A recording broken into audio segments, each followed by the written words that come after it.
Why, hello there, and welcome to a stream. Welcome to a stream. Yay, stream. Woo. Hello, everybody. Give me a second. I'm just getting set up. Come on, camera. Come on, camera. I don't know. That's good enough, I guess. That's pretty good. Or whatever. Holy crap, look at all these people already. The real Emily, hello. Lauren, Katana, Turtlebird, Skelly, Damn Sputnik. Instantly. Like, y'all just popped in instantly. Also, I can't remember, Glitchmaster, if I thanked you for resubscribing with Prime, but thank you. Oh, yes, I did. Yes, I did see that. Okay, cool. Let me make sure all the things are set up. Monetization is on. Things are on. How's everybody doing? How's everybody doing? Discord notified you? Oh, I see. Well, yeah. I always ping Discord. Sometimes it brings people in pretty quickly, and sometimes it does not. Sometimes it does not. Weird. Why is that not updating? There we go. Okay, cool. Cool. How's everybody doing? How's your Friday? My Friday's pretty good so far. I am doing I mean it's hot. It's been hot. I do not like the heat. So the past few days, like summer has really it feels like summer. I mean, technically got a little bit until summer, but yep, just been pretty toasty. Like I don't know, I don't know how many of you really know this, because I post a lot about it on Instagram, but this is YouTube or whatever, or Twitch or whatever. But I do my flow arts practice, right? I've talked about that a fair amount. Flow arts, it's like the art form that I do, the movement arts and stuff. I practice that outside primarily. The my main prop, the prop that I really like to do is very long, and so it's like really hard to do it inside. So yeah, when it's really hot out, it's just miserable. Like it's actually just miserable. Makes me not want to go outside and practice because it's just the heat. And then you're moving too. So it's not like I'm just outside. I'm also like doing a lot of physical activity, which is like which makes you sweat, makes you like ugh. Like honestly, the other day I got so hot. I wear a sun hoodie when I'm outside, right? And I had to like take my sun hoodie and run it under the sink for a few minutes. Not few, why did I say few minutes? Why did I even say that? I had to run it under the sink for a minute or so and like get it all damp so that like I could put it on and it would like cool me down a little bit. And it kind of worked actually. It worked decently well.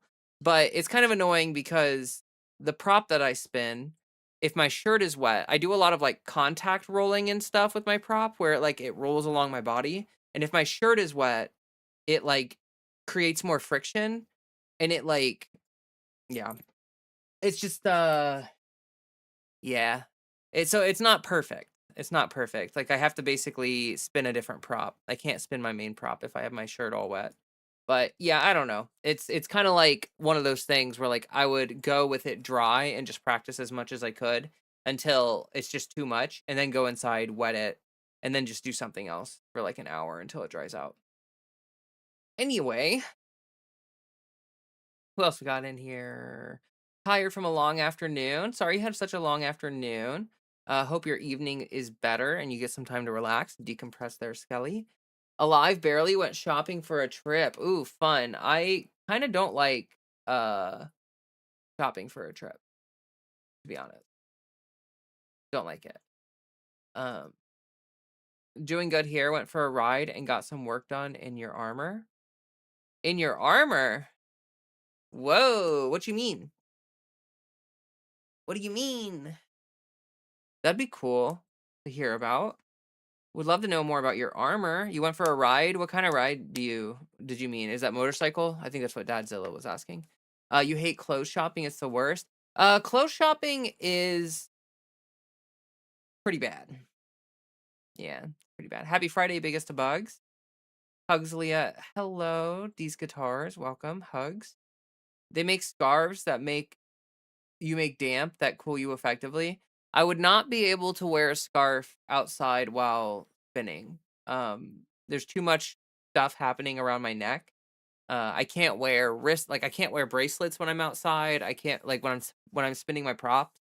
You'd be surprised. Like the sun hoodie works really well because it creates like a nice surface on my skin for the rope to slide on. But other than that, like I really can't wear anything. Like I can't wear hats, I can't wear scarves, I can't wear um anything. So like sun hats are out of the question, scarves are out of the question, pretty much all that stuff. You design and make your own armor? That's sick. Like what kind of armor? Like actual armor? Like you're gonna go you're the cavalry and you're gonna go into battle. Well, I don't know if cavalry is the right word. It's not. It's not the right word, but you know what I mean. On my honor, it's her armor. That's funny.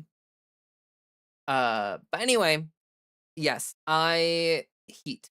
Hot. Heat hot is a thing. And it's gonna be hot for the next, I don't know, foreseeable future. And so that's cool. That makes me really happy. As we get going here, if you wouldn't mind liking the stream, that would be sick nasty.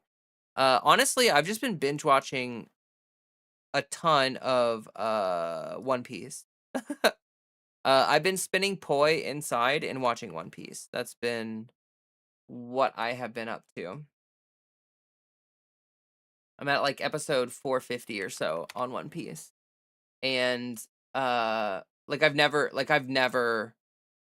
oh, why can't I pin my bitch? What's going on, Twitch? Oh, it's unstable. Average stream bitrate too high? Stream bitrate too high. Is YouTube freaking out? Or not YouTube, is Twitch freaking out? Like, can someone check Twitch and see if it's doing okay? I don't know do I need to turn down my bitrate? What do I even have it at? Output. It's not really turned up that high. I'll turn it down a little bit though. See if that helps. Boop. Still unstable. It might take a second though. Why won't it let me pin my message in my Twitch chat? I don't know. Did Twitch like die? Is it dead? Have we killed it? Maybe it's dead. Dude, I don't know. Hmm. Hmm. Oh, there we go. Okay. Yeah, I don't know. Weird bug or something. I'm not really sure what happened there. I hate not being able to feel internal body temperature unless I'm cold. Not being able to feel your internal body temperature. Really? Interesting. I can definitely feel my internal body temperature. I'm like very sensitive to heat. Um not that sensitive to cold. I run hot. So, like about the max heat that I can handle before I start like dying is like 75. After 75, it's just way too hot for me. Leather armor, mostly fantasy design. Oh, that's so sick. I would love to see more about that, Katana. Clothes shopping for feminine clothes is wild. A size 10 is 13,297 different sizes depending on the manufacturer. Yeah, no, that's very true. It's very true. Um, and then there's like, you might want something in your size, but like when you're shopping for women's clothes, especially, like you may want to get some like certain things are gonna look better slightly oversized, and certain things are gonna get better slightly undersized, and or like slightly smaller. And so like you don't really know that until you have it and you like wear it or whatever. But yeah. Do you enjoy dancing? Yeah, I do. I do this thing called flow arts, and it's like prop dance. It's like you spin props while you dance. Let me let me see here. Good evening, Andrew. Hey, Andrew, I am gonna send you the reference photos for Fred Boy, uh, as soon as I have a second after stream. Like, pretty much as soon as I end stream, I will do that. I just wanted you to know that. But hello, welcome. I'm almost 6'6". I gave up. I have to mod everything I buy.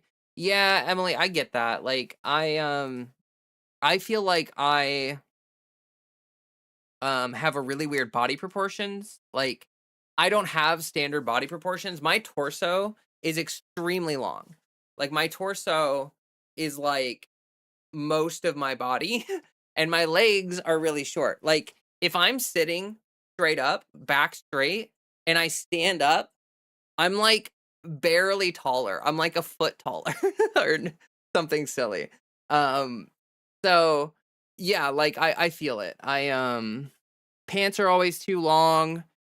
Like the torso of my shirts and stuff are always too short. Cropped stuff looks like super cropped on me. Um, yeah, I don't know. I feel like I miss the days where like now there's a couple reasons for this. But like you know how back in the day, clothing like you have like people had like 4 or 5 outfits max. You know what I mean? Like back in the day, people had like sort of interchangeable pieces that they would wear almost every day, like regularly. And most people would have like three, outfits, and then that was it, And I kind of like the idea of that. Like things were things were like tailored to fit people better because things weren't mass produced. They were produced for you. So you would go to a tailor, they would size you, and then they would like custom design something that fits you perfectly for you, and then we kind of like that business kind of got abandoned, or not really abandoned, but like now if you want that kind of stuff, like you got to pay top dollar for it, which kind of makes sense because back in the day it's not like clothes were super cheap or anything. Clothes were not super cheap, but it's just that like you didn't have a super cheap option, so that's why people had like high quality but like less items. They would have like a smaller selection of things they would wear more consistently, but those things would be of a higher quality and fit better. And I'm not gonna lie, I feel like I prefer that. Like I am pretty autistic about my clothing choices, and generally speaking, like I prefer to wear like almost the same thing every day. Like I find the things that work for me, and then that's just like yeah, you know what I mean. That's just what I'm doing. I'll be back at the bar working on my animated characters for the D&D game I'm in. But I can't wait to help and work on some stuff. Yeah, thanks, Andrew. I appreciate that. And have fun. That's cool. Animating is intense. Intense. Hey, Glitchmaster, welcome. Welcome, welcome, welcome, welcome. I think I cracked my fantasy cosmology. Oh, that's cool. Wish I could send photos over stream. Yeah, like I understand why we can't do that, but yeah. If you wanted to share your leatherworking stuff, you're more than welcome, Katana, to join the Discord and like share that in the arts and crafts section channel in the Discord. That would be super sick, honestly. I think that that's pretty awesome. Um every top is a crop top. Yeah, yeah, every top equals crop top. Yeah. I pretty much wear crop tops all the time now. I wear non-crop tops when I'm just trying to look like frumpy, when I'm trying to just look like chill or whatever. Said your name right this time. I didn't say glitch master. I didn't say glitch master. No, I just feel silly saying glitch master, like I feel a little bit silly doing that. Simpsons got another thing right. Some clothes. Oh, same clothes another day. Oh, yeah, I see what you're saying. Yeah, I mean like for real. Oh shit, we talking astrology or astronomy? What's y'all's moon sign and what's your favorite type of star and black hole? Oh, we were were we talking about I don't think we were talking about astrology, but I could talk about astrology. I am I'm you're going to be surprised at the sign that I am. I'm a Scorpio. Let me pull up my thingy here cuz I'm not like super good with astrology, but I do. Where's the stuff here? They changed this app. There's like this app you can use for astrology, and I keep there it is. Okay. So, wait. What is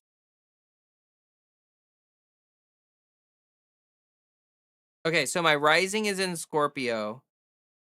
My sun is in Scorpio, and my moon is Aquarius. So, yeah, that's my those are my 3, my large 3. And then I also have I have a ton of Scorpio in my chart. It's like moon in Aquarius, Venus in Libra, uh Uranus to Venus in Libra, Neptune to Venus in Libra, Saturn to Mercury in Scorpio, Pluto to Mercury in Scorpio, Saturn to Mars in Scorpio, Pluto to Mars in Scorpio, descendant in Taurus, ascendant in Scorpio, midheaven in Leo. So I'm like a giga Scorpio. I'm like the Scorpioist Scorpio in the entire world. Uh, it's kind of funny. It's kind of funny. Uh, I find it kind of funny. I find it kind of sad. But, let's see what do we got going on here in chat. What do we got going on here? Oh, hi, it's been a while since I caught a stream. Chunky Shrapnel, hello. Hello, it has been a while. Hope you're well. Good to see you. I have a handful of clothing sets I rotate through too. Wonder if that's part of my autism. It might be. I mean, for me, it is. Like, I often think kind of like a video game character where it's like I just wear I have a specific style, and honestly, if I could, I would probably wear almost the same outfit every single day, just like with recolors or whatever. But I mean, it is nice just to have a little bit of variety, just a little bit. Like I don't really like too much. I guess what it really is I'm just picky about the styles I like. And there's like a few styles that I really, really, really, really like, and I kind of don't like how anything else looks on me. Like I'm not gonna lie, I'm like a cargo pant girly. I'm a crop top girly. I like big hoodies and cropped hoodies and stuff. I'm not a dress girly. I'm not a skirt girly. I've only worn one dress since starting transition, and I've only put on a skirt once. And both times I did not feel good about it. I did not feel good about it. So I don't know, just not really my style. I always tell people like I dress like a lesbian. Like it's fine. It's just like what I'm doing. Uh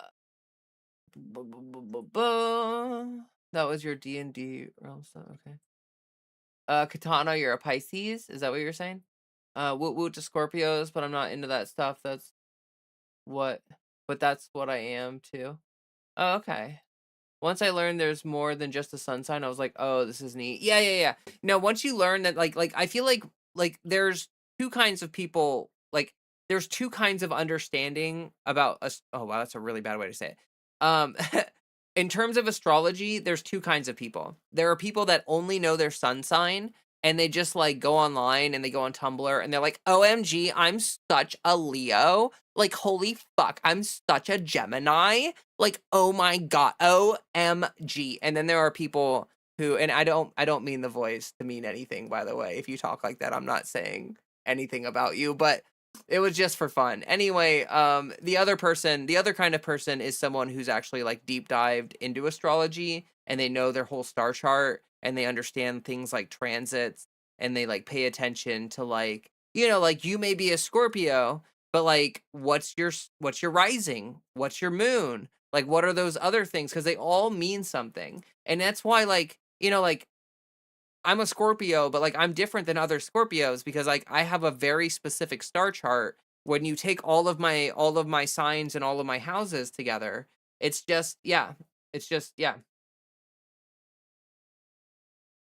Goblin, hello, good evening. Happy to see you here. I've met so many Aquarius moon trans girlianas. Oh, really? I wonder if there's something to that. Yeah, no, that shines through with your feistiness. Oh, you mean my like super Scorpio-ness?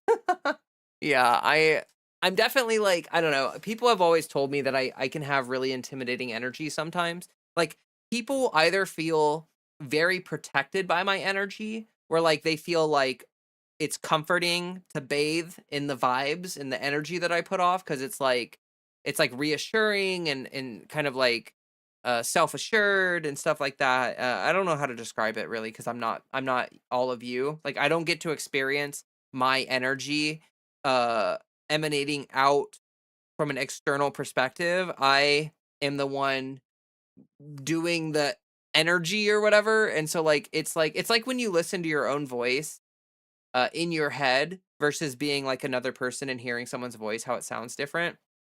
It's definitely kind of like that. So I don't really like it's hard to understand how people receive me, but I have heard from a lot of people that my energy can be extremely intense, and especially when I'm like I talked about this on last stream, but like I'm on a tolerance break from THC, so like I'm sober Leah now. Like this is sober Leah. I'm not doing shit other than caffeine.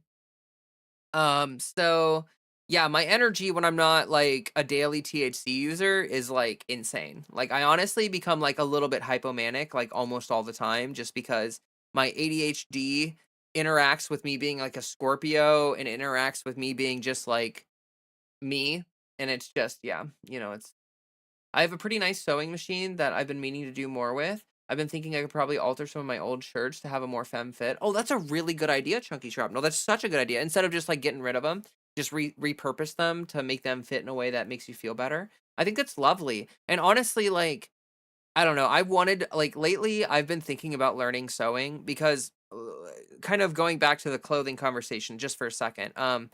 I in terms of like having less outfits but like more quality outfits that fit you better, that's actually what I've been doing over the past 2 years. Like when I first started transitioning, I went to the thrift store all the time and I would just like go to the thrift store, buy a bunch of shit for really cheap, try a bunch of it on, hate half of it, and then like, and then you like end up redonating or you end up giving it to friends or whatever. But like I did that for like a while, like maybe about a year or so, and then like last year I really honed in on what I liked and I started getting like high quality clothing, like, you know, just kind of shelling out for it, like trying not to buy cheap clothes. Instead of buying a bunch of cheap clothes, you buy like a few really nice pieces that you know you're going to want to wear a lot.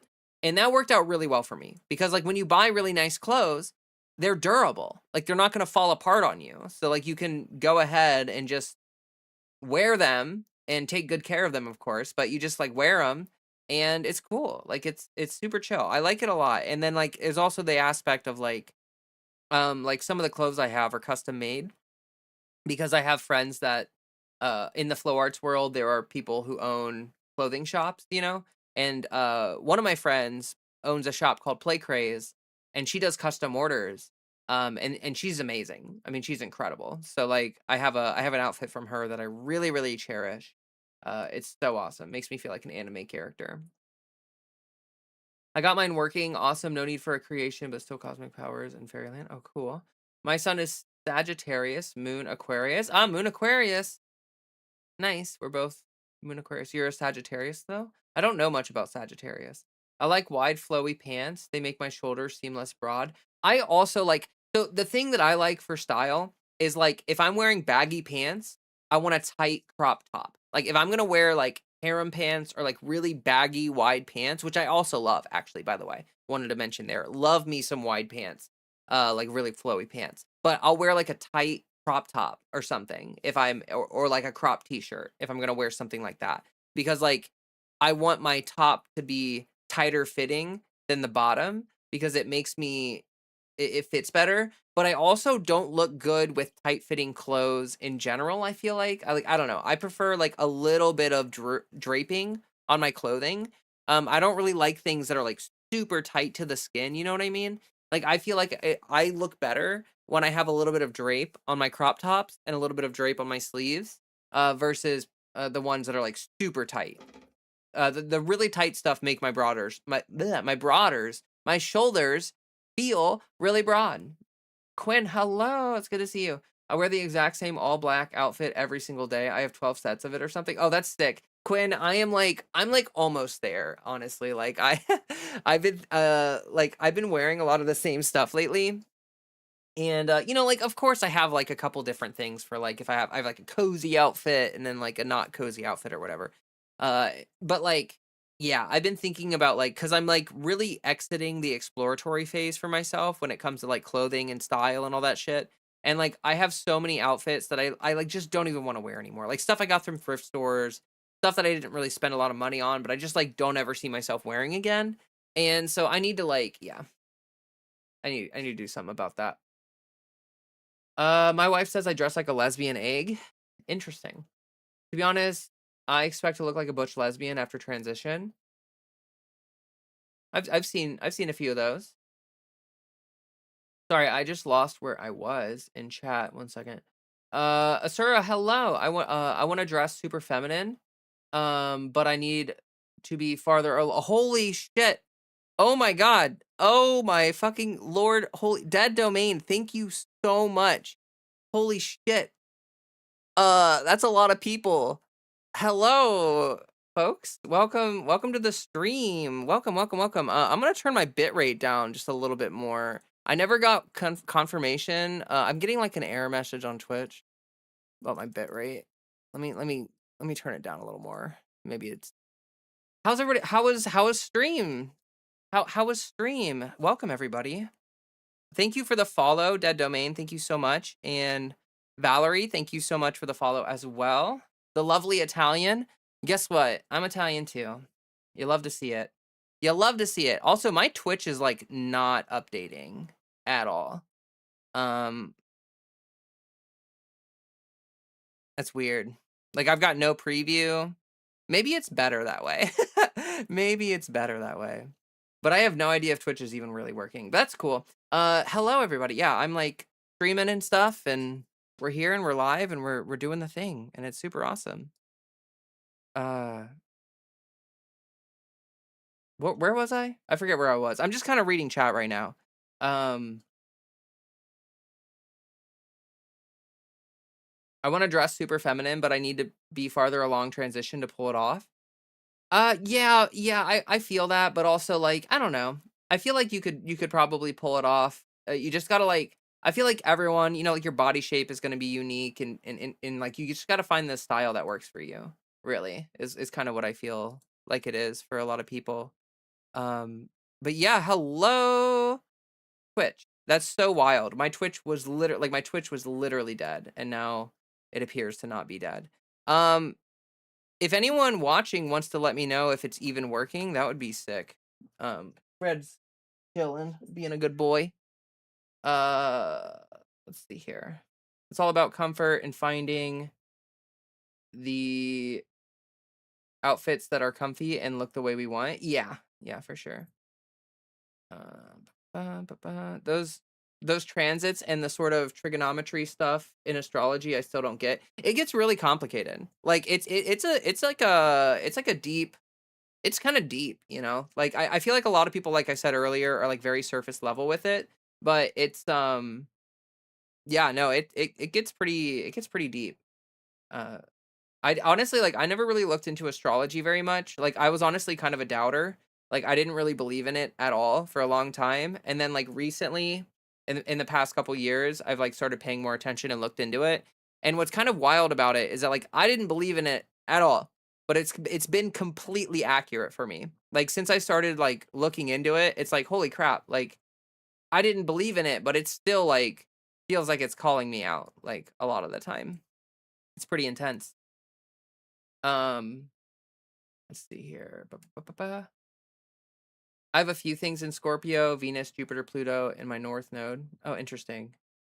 I love myself more than now than ever. Was a heck of a freeing experience getting to be me. Oh, that's awesome. I'm really happy for you. You don't get to be the receiver of your own energy. Ba-ba-ba. Oh shit, you could talk about the Lake Tahoe data center electricity scandal if you want a news. This is actually like a just chatting scream. Yeah, this is a just chatting scream. I'm just gonna start screaming into the mic, as obnoxiously as I can. But no. This is a just chatting stream. We can talk about a couple of news things here and there if folks want. I'm gonna turn my video bit rate down even more because I think Twitch is like it looks like it's dying. Like it looks like my bit rate fell through the roof. Fell through the roof? Yeah, that's what I meant to say. I used to be into goth stuff, so I've been using some of that styling for transitioning. Oh, that's awesome. I've always loved the goth aesthetic for sure. Have to manually follow the raid on YouTube. What do you mean by that? I'm confused. That domain raid? Yes. Clothing has to be functional for me. As long as I can ride a skateboard, which is surprisingly easy in a midi and maxi skirts. Yeah, I feel that. I feel that. I honestly like I said, I do that flow art stuff. And for me, like a huge part of that is having outfits that work for it and that like fit without getting in the way and being like super obtrusive. Yeah, for sure. I have links, by the way, in both chats. I have a link tree. And you can follow that. And so I stream on both Twitch and YouTube. I'm on Restream right now, streaming on both. And if you want to watch on YouTube instead of Twitch, you're more than welcome to follow that link tree. You can just look me up on YouTube also. Also, if folks wouldn't mind hitting that like button on YouTube, that would help bring more people in here, which would be super awesome. Would be lovely and make me happy. Um,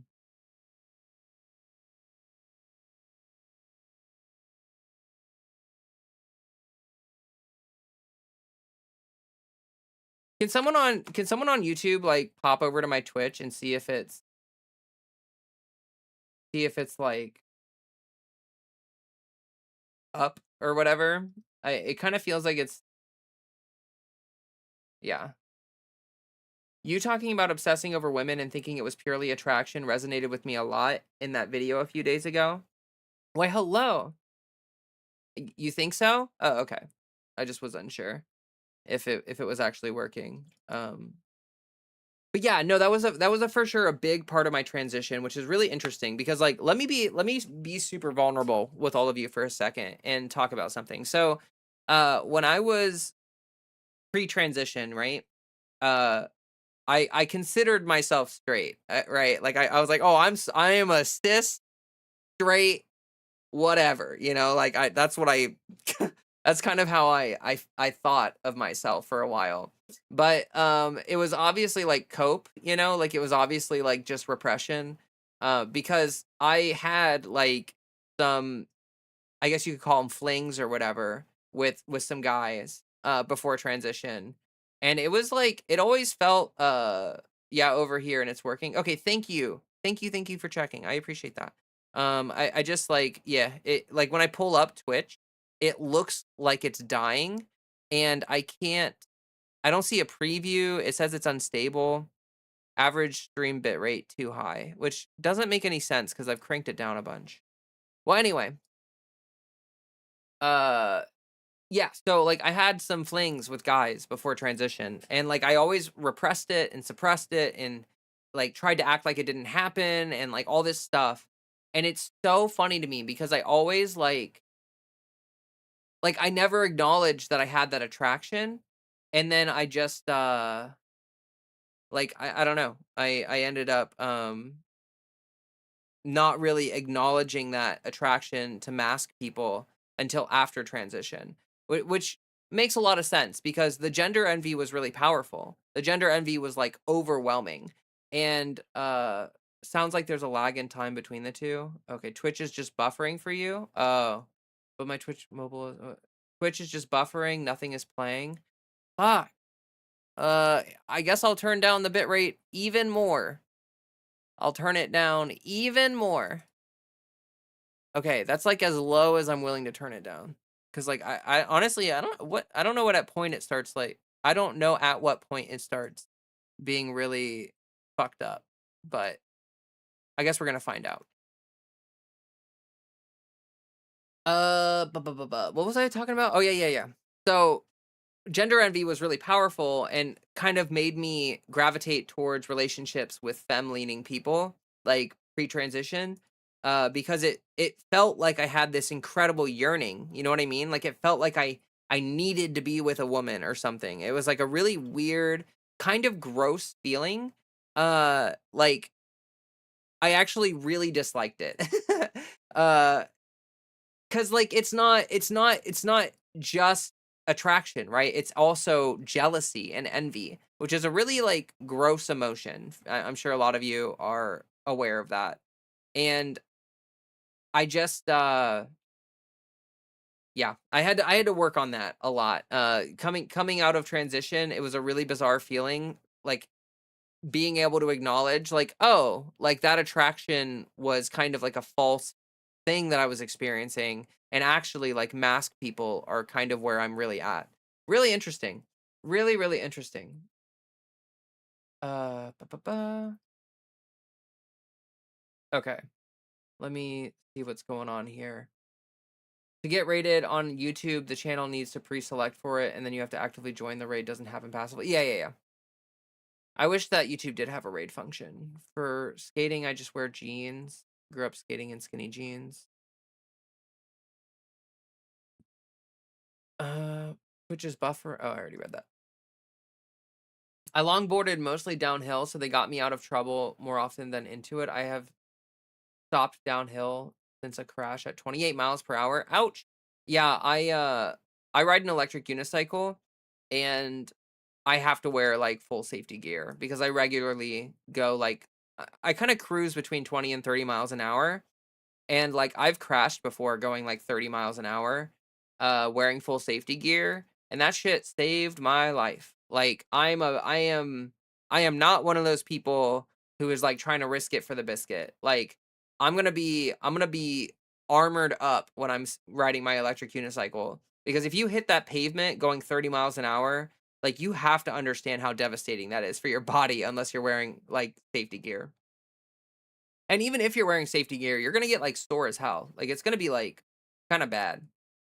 Loading Twitch made my YouTube buffer, that's really funny. Pre-transition, you found the male body very blah and physical masculinity as a whole back then. Guys had no appeal to me back then. I think that is changing some now. Yeah, I definitely, like I had, like, a very repressed appeal. Like, I don't know, it's hard to describe. It's really hard to talk about. Like, some of these feelings are really complicated, you know? A lot of nuance in there. This is wild. It's almost like one Leah is responding to the other Leah. You have discovered time travel. No, I wish, but I didn't figure out my sexuality until after I came out. Yeah, it's like a process, right? It's like a continuous process, I think. Dang, I feel really bad. I feel like the Twitch raid like died. uh like it's really nice to receive a raid. Like I'm really appreciative of that, but I have no idea why Twitch just like shit everywhere. Like it's shit all over the floor. All over the floor. So the stream's current bitrate is lower than the recommended bitrate.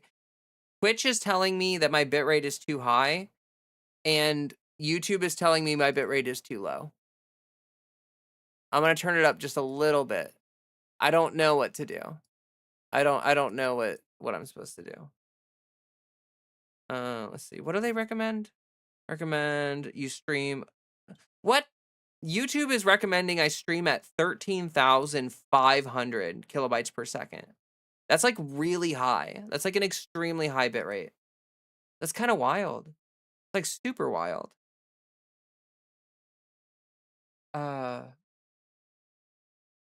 Thank you for being vulnerable. Oh, you're welcome. It's not fun. I was wearing jeans, a hoodie, a helmet, and slide gloves. Okay, at least you had a helmet on. That's definitely huge. When I see people without helmets, it's like whoosh. I'm talking about the time dilation between Twitch and YouTube. Yeah, I get you. I wear full safety gear since my motorcycle crash. Yeah, like there are two kinds of people: people who wear safety gear and people who haven't had a bad accident yet. Like that's like literally that is so true because like I see people all the time who have the confidence. They're like, "Oh, I'm fine. I don't need it. I don't need it." And then they have like a really bad crash and it's like, "Yeah, you still don't need that?" Like yeah, let's talk about it. You know, it's like I've seen people have really bad accidents and then immediately turn around and be like, "Yeah, safety gear is really important. Everyone should be wearing safety gear." It's like, "Yeah, we've been trying to tell you that." uh, hey Gwen, welcome. Happy to see you. Can you juggle too? Yeah, I can juggle. I did a little bit of juggling on stream the other when was it? Actually can't remember. But I did do some juggling on stream recently. I could do it again. Like, I could do more. Where? Where was I? Electric unicycle, you really are a carny. Yeah. I definitely circus vibes for sure. Like the flow art stuff I do is circus vibes. Yeah. Yeah, it all tracks. It all makes sense. Um, my entire back had no skin after. Both my knees had no skin. Oh my god. Well, I really hope you recovered okay from that. I kind of had a similar experience during my first 26 years, subconsciously suppressed my own desires. Yeah. I can figure out time travel. It's fine. Sound clean. YouTube's fine for you. Maybe Jeff Bezos is spending too much on AI to afford servers for streaming. You know, that's actually probably true. It's just a difference in music. At first, I thought I had to be straight, so I didn't transition because I couldn't be both trans and gay. I thought I could only be one form of queer. So I gaslit myself into the closet. I'm not laughing at you. I just think that that's like, you know what I mean? Like, yeah, I get it. There's like definitely some like people like do that kind of thing where like I can't be gay and trans and not know both of those things about myself. And it's like, guess what? um, here. Ba-ba-ba. One time, this kid was skateboarding outside of my granny's house, no helmet, of course, fell on his back and knocked himself out cold. Wore helmets ever since. Yep, yep, that's exactly what I was saying. I had an uncle who was going 5 miles per hour on a motorcycle, no helmet, and he's never been the same. It was enough that I always rode a moped. Whoa! Wait, wait, wait. You're saying that your uncle crashed going 5 miles an hour without a helmet, and it like screwed him up. Damn, that's really unfortunate. But that's what I'm saying. Like it can really fuck you up. When I first looked into transition in like '03, you couldn't transition unless you were high femme and straight. So I just shrugged and figured I wasn't trans. Yeah, that is like a really unfortunate thing about like, you know, the past is that people like transitioning was viewed as a way to like turn gay guys into straight women, you know, or whatever. It was kind of gross. Kind of gross for sure. Carrie says, I can hear you. Thank you. That's good. I don't like there's like apparently some time dilation or some shit happening with the different streams. Like I don't even know where the Twitch stream is at. Like I'm not sure what's going on there. I don't know. Um it's all confusing. But I'm glad you can hear me. Maybe I should wear leathers on my e-bike. You should definitely wear safety gear if you're riding an e-bike. Like if you're hitting any speeds. Oh, he ran into a mailbox going 5 miles per hour in the neighborhood. He was drunk. Oh, yeah.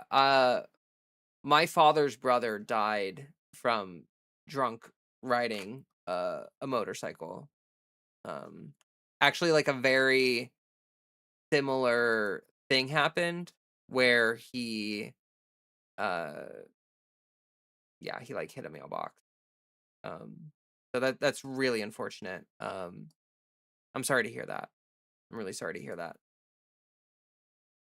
Okay. It does okay. I'm like restarting my stream manager on Twitch here just to make sure that it's all good. The streams seem to be within about 5 seconds for you. Oh, okay, cool. That's not bad. That's not bad at all. I had a 78 uh lab rack time. Hello. I had a 78-year-old woman in an SUV pull out in front of me. It was like my motorcycle was made of Legos. Whoa. Yeah, that's really scary. That's actually what I'm so the electric unicycle, I ride it on bike trails, right? But I'm always terrified to ride on streets because like it's small. Like it's smaller than a motorcycle and people always like when you're driving a car, you should be looking for motorcycles. You should be looking for bikes. You should not be just looking for cars. If you're only looking for cars, you're going to miss a cyclist or a motorcyclist and you're gonna hurt someone. Like it's so scary easy for someone to just like space out and like almost kill you with a car, it's genuinely terrifying. It's so scary. Um, so yeah, I'm like really scared of riding my electric unicycle like in the street. Which like duh, right? Like that kind of sounds like it makes sense, right? Like I'm like if you're traveling like 30 miles an hour, 35 on an electric unicycle going down the road, like yeah. Uh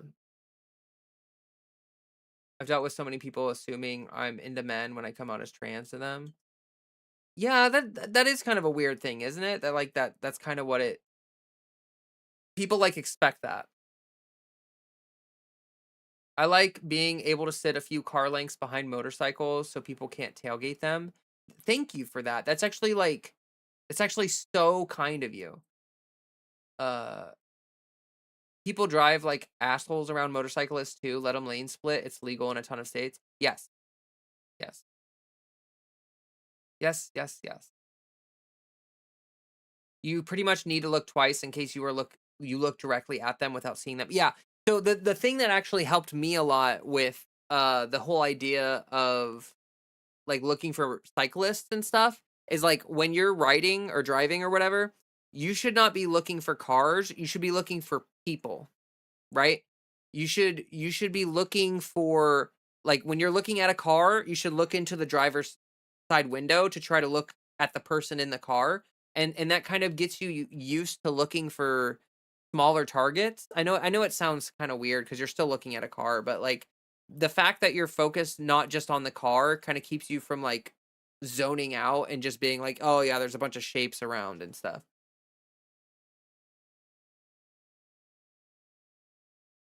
People assume I'm into men until my wife tells them they're right and removes all doubt. That's so funny. When I was on a moped, I would assume I was invisible to cars. That's what I do too. I just assume they can't see me. I assume that like when I'm riding around on a street and I see a car, I actually try to go faster than them. Like if they're behind me and they're going 30, I'm going to try to go 35 or 40 because I want to like create space between me and them. Like I don't like one of the scariest things is it's a car trying to pass you because like that's just like a really sketchy situation. You know what I mean? I had a crash in 2020 where I somehow missed an entire car. Oof. I'm sorry to hear that. It happens though. Like it happens. We like in America, we drive cars so much. Like everyone is so like car reliant that like you just kind of get used to it and then you sort of zone out. Like you like I mean like it's really common. Like I constantly forget how dangerous cars are. You know what I mean? But cars are extremely dangerous. I mean like extremely dangerous. You know what I mean? And so like it's really important to keep that in mind and try to like keep that at the forefront because it's way too easy. Like a lot of accidents are caused by really dumb things, just like negligence, you know? And I'm not saying that like if anyone got into an accident, you were just being dumb. I'm just saying that like it's really easy to just like miss something and like yeah, the US is car cocked. Yeah, that's so true. I honestly like it's one of my biggest complaints about the US. Like I really wish that we had infrastructure that was set up in a way where like mopeds, scooters, bikes, e-bikes, that kind of stuff, if all of that was like really doable in the US, it would be so much better. We would have less deaths, people would, you know, yeah. But like our cities and our everything is not really set up like that. You think driving cars is scary? Try riding a motorcycle. Try riding an electric unicycle. If you think riding a motorcycle is scary, take away one of your wheels and then fucking come back to me. Sorry, you got a little condescending there, so I had to condescend just a little bit back to you. Yeah, I ride an electric unicycle. It's one wheel, a single wheel, and I go like 40 miles an hour sometimes on it, maybe 45 miles an hour. So it's scary. It's actually fucking horrifying. So you go ahead and try that and come back to me and let me know how scary that is compared to a motorcycle, because I guarantee it's worse. There's no handlebars. You're standing on it. Or sitting. You can stand or sit. You win. I didn't want to make it a competition. Sorry. I just had to dig in just a little bit. Nobody I assume nowadays I assume everyone in a car is out to do me in. Fair. Yeah. More parking spaces than people. True. Yeah, like cities, ugh. Cities are so like just giant parking lots. You know what I mean? Ugh, I hate it. How do you deal with potholes? I have suspension. I mean, if it's a super massive pothole, then yeah, I'm like fucked unless I get around it. But like the unicycle has suspension, so it's fine. Like I hit bumps and potholes all the time. How much does an e-uni cost? There's such a wide variety of prices. Here, let me go. So ewheels.com is like the American the main distributor. If you want to buy an electric unicycle, um, or a scooter, I guess, you want to go to eWheels. And let's go to eWheels right now. Actually, let me see if I can window capture. Oh, I gotta hold on 1 second. Window capture. Wheels. Wheels. So some of them are really expensive, right? Like you see these up here. These ones are crazy expensive. But let me go to beginner portable wheels. So we have one here for $500. Is that the cheapest one he has? Yeah, the cheapest one he has is 500. Honestly, like if you were to want to get one of these, um, where's the hold on, let me go to the commuter wheels. Where's this? Where's the King Song? Where's the 18XL? Yeah, yeah. So this, oops. So this one right here, the King Song 18XL, this wheel retail is like almost $2,000, but this thing is like, that's so funny. It says new motor, latest ZZ 2200, probably more 12. Oh, maybe they did up. No, I don't think they upgraded it. When did they do that? I wonder. Anyway, the point I was gonna make is that this wheel has been out for a really long time. This is a really old wheel. Like it has no suspension. It's just like but you can find these used for really cheap. Like you can probably get one of these used for like $600, right? Because like this wheel came out forever ago, but like the retail price never went down. So like there's a bunch of other wheels. Like let me show you this. So that one was $1,800, right? Yeah, and then you have this, the King Song S18 right here, right? The King Song S18 is like objectively better. Like this is it's $100 more and you get suspension, you have basically the same, you have actually the exact same motor. You have battery pack over the standard LG cells. Oh, okay. So it's like sturdier, same top speed, about the same range, same motor, but like it's got suspension and stuff. So like this is a newer model, right? This one came out more recently. Um yeah, so like if someone wanted to get one of these, I would say you would probably want to go on like Facebook Marketplace or something and try to find like a cheap one, like someone that's selling theirs. I used to have the 18XL.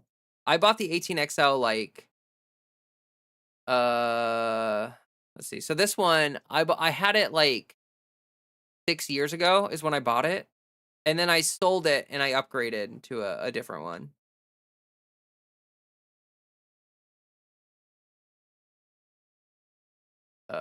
Let me see here. Love my gay little e-bike. Oh, that's awesome. My car literally costs less than that. Your car costs less than $500? That's fucking crazy. I would not drive a car that costs less than $500. I mean, yeah, some of these are really expensive, but like if you look at the really expensive ones, the stats are kind of crazy. Like let's look at the patent, right? The patent's $3,000. Uh, let's see. You got really good suspension, really good build quality. So let's look at this. You can go 42 miles an hour. You can go 60 miles on a single charge. So like these are like if you live in a place like okay, if you live in a city, these are better than cars. If you live in a city, you can take these on bike path, like bike paths and stuff, or not bike paths, bike lanes. Geez, that's what I'm saying. You can take these on bike lanes, right? And so like you're not stuck in traffic. So like if you live in New York, if you live in Chicago, if you live in any large city, this is objectively better than a car. And I've actually seen a lot of people replacing their cars with these things. And now, of course, this is retail. You can get them used. I noticed from the package of my e-bike, it was a fulfillment service from a company in China. Interesting. Uh, Bullshit. They should be $120 at most. Where? Hold on. I lost where I was. Where's my Gundam? E-bike would probably be 500 to 1,000 new, so not crazy different. Oh, e-bikes are more than that. Like if you wanted like a shitty e-bike, then yeah, you can spend 500 to $1,000 on a shitty e-bike. But like actually, just to be honest with all of you, electric unicycles are the best bang for your buck. If you're talking top speed and range, then electric unicycles deliver the most bang for your buck. Like for instance, let me look up here, one second. Let me look up one wheels.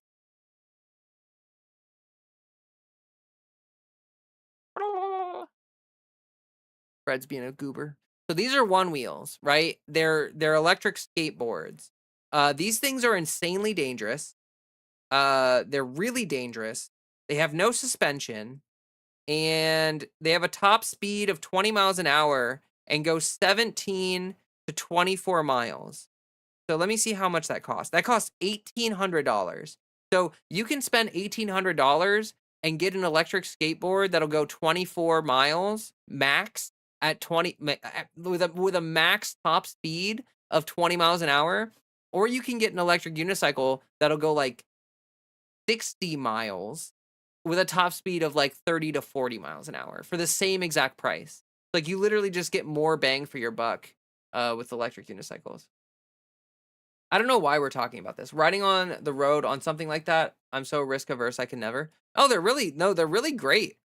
Like honestly, they're super great. I ride my unicycle on trails. Like I ride it like on trails in grass. I ride it at festivals. I ride it on bike trails. I ride it on streets. I mean, these things can handle like anything you throw at them. I mean, they're I mean, like look up here. One second. Let me just show you. Fred.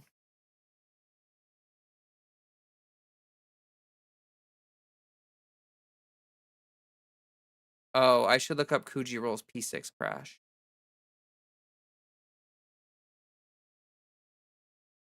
Hmm. Yeah, here. Let's look at the NOSFET arrow. That's like a good one. So we're gonna watch this YouTuber who does unicycle content, because guess what, folks? There's a whole YouTube ecosystem for for electric unicycles. So in case you're curious, you can look up stuff online. Hammock, welcome. Let me check stuff real quick. One second.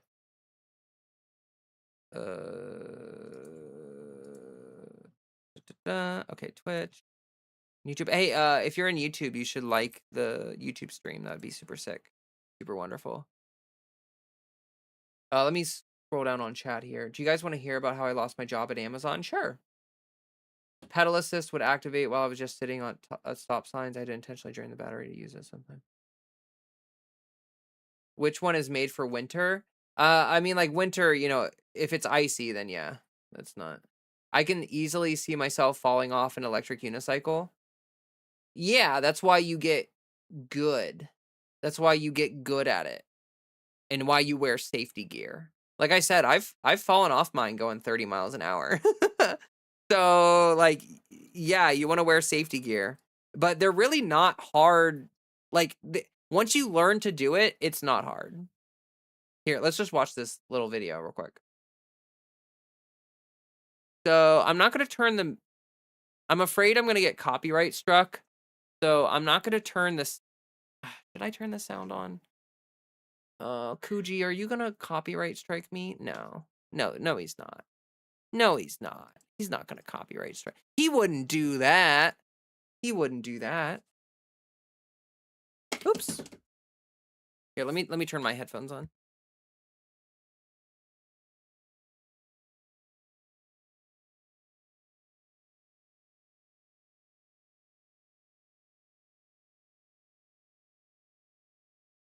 The Nosfet Aero, the second wheel out of Nosfet. I think this wheel has actually gathered more attention than any of my other wheels I've ever had. Take a look at this thing. I've been riding this wheel for about 300 kilometers already, so I've already taken it out, beaten it up, and I have a lot of thoughts about what I think about this thing. It only weighs 25 kilos, but it has suspension, a magnesium alloy housing, an 1100 watt-hour battery, 16-inch tire, a motor that goes up to 75 kilometers an hour, which means you could probably safely ride around 55 kilometers an hour, and max range of about 50 kilometers. Now, this wheel has been designed in collaboration with Leaperkim. He should sponsor the channel. Those things look kind of fun. They are really fun. These things are extremely fun. When you ride an electric unicycle and you get good at it, it feels like a superpower. Like, it feels like a superpower. Also, like, okay, so the motor balances front to back for you. So you're only balancing side to side.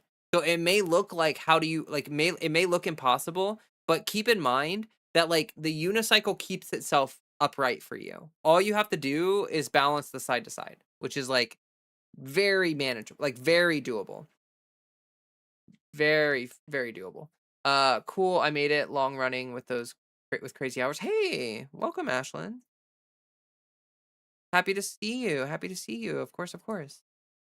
You missed a dead domain raid. I think some of the people are still here. But yeah, I think it made my Twitch like die, basically. But hello, welcome. They got a 3-wheel one? You mean Which a has put out a tricycle? lot of good wheels. The designer of this wheel has designed many other wheels. You've probably seen the Kingsong S18.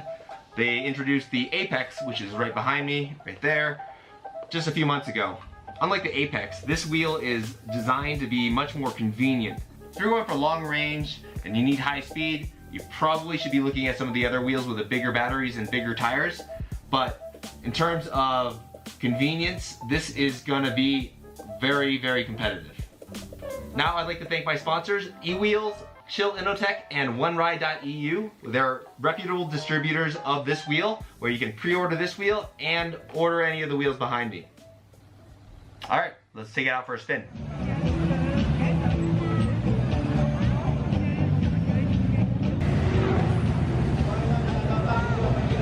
They do have competitions.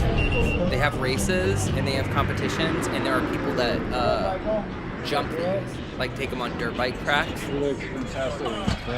So I'm on my way to go through this festival. It's really crowded, and this is actually the perfect place to be riding a wheel like this.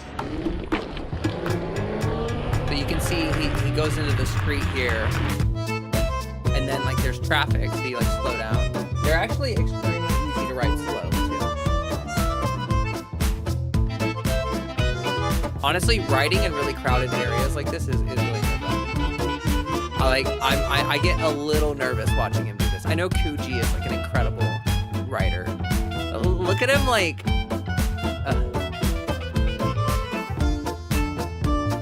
He got sick of waiting on that guy.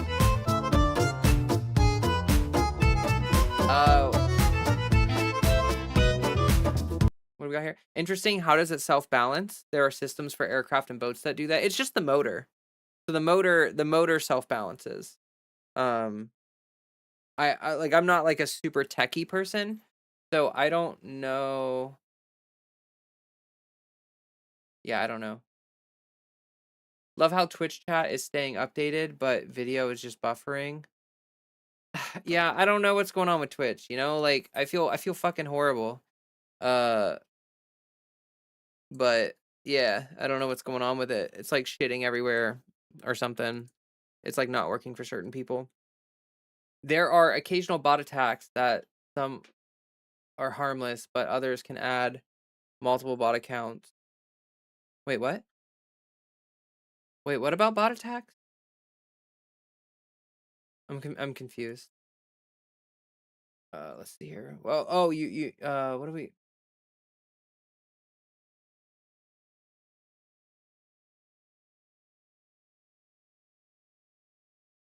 I saw a guy 3D print some safety hold for his electric unicycle. Oh, interesting. Yeah, a lot of 3D printers. Like 3D printing is very like there's a lot of like aftermarket parts that are 3D printed for electric unicycles. Gyro stabilized. That sounds right or something.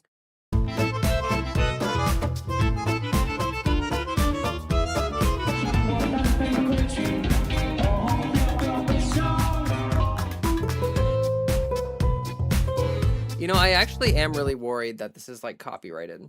Not gonna lie.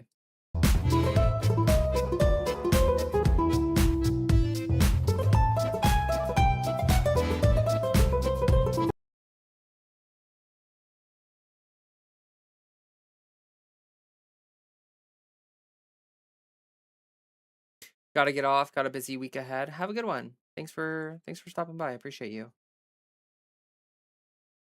But yeah, I think you all get the point, right? Like I think he does like street writing and stuff. On and off. The last button is the power button, which you can just turn off. Now, one of the things that I really appreciate, it's a very small thing, is the tactile feedback of these buttons. Very satisfying to click. I took a small tumble while I was riding around, and it just like kissed the rock right on top and smashed the display.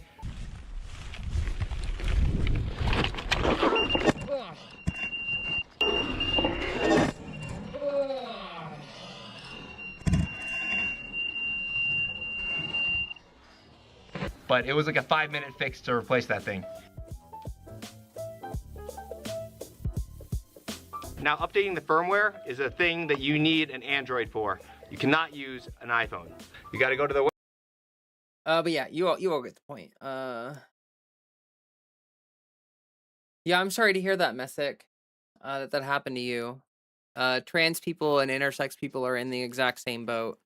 We're both going through an active genocide right now, which is really unfortunate. Oops.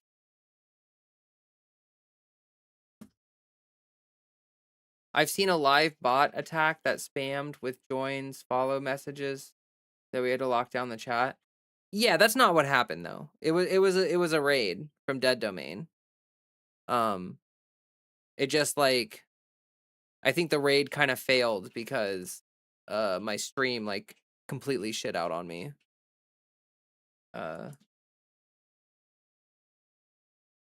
Gentrification of your spaces? What do you mean by that? What do you mean by that?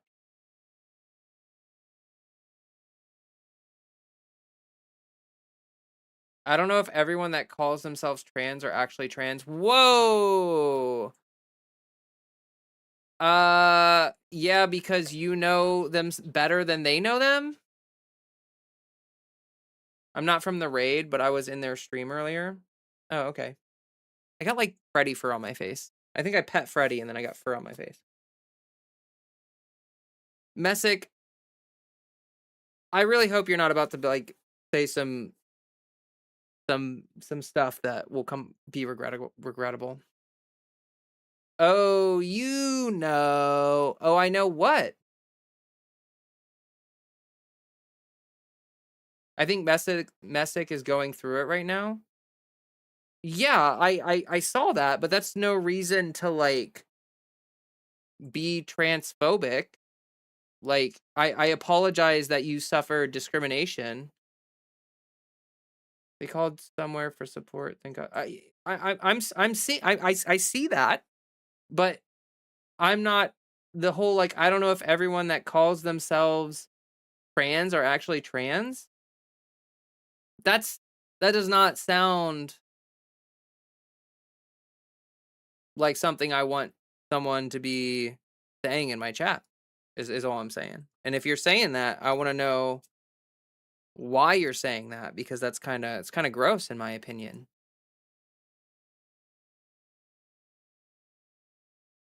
Yeah. Lil Pink Dragon says, I'm not trans, I'm Ashlyn.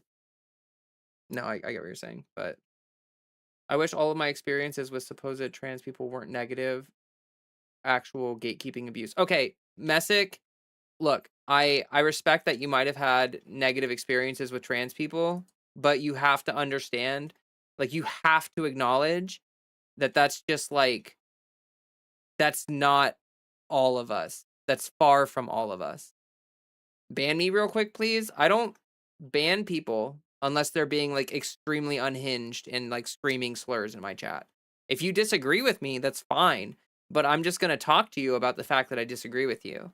Like, yeah, I've heard from people before like, "Oh, I've had a negative experience with a trans person and that makes me feel bad or whatever." But like, if you're going to extrapolate, like, okay, if I had a negative experience with a black person and then I walked away from that and I'm like, ooh, I don't know about these black people, like, wouldn't that be racist and fucked up? Like, isn't that a fucked up mentality? Like, why is it okay for you to apply that to trans people and not feel how shitty that is? Like, do you see how that's not like good?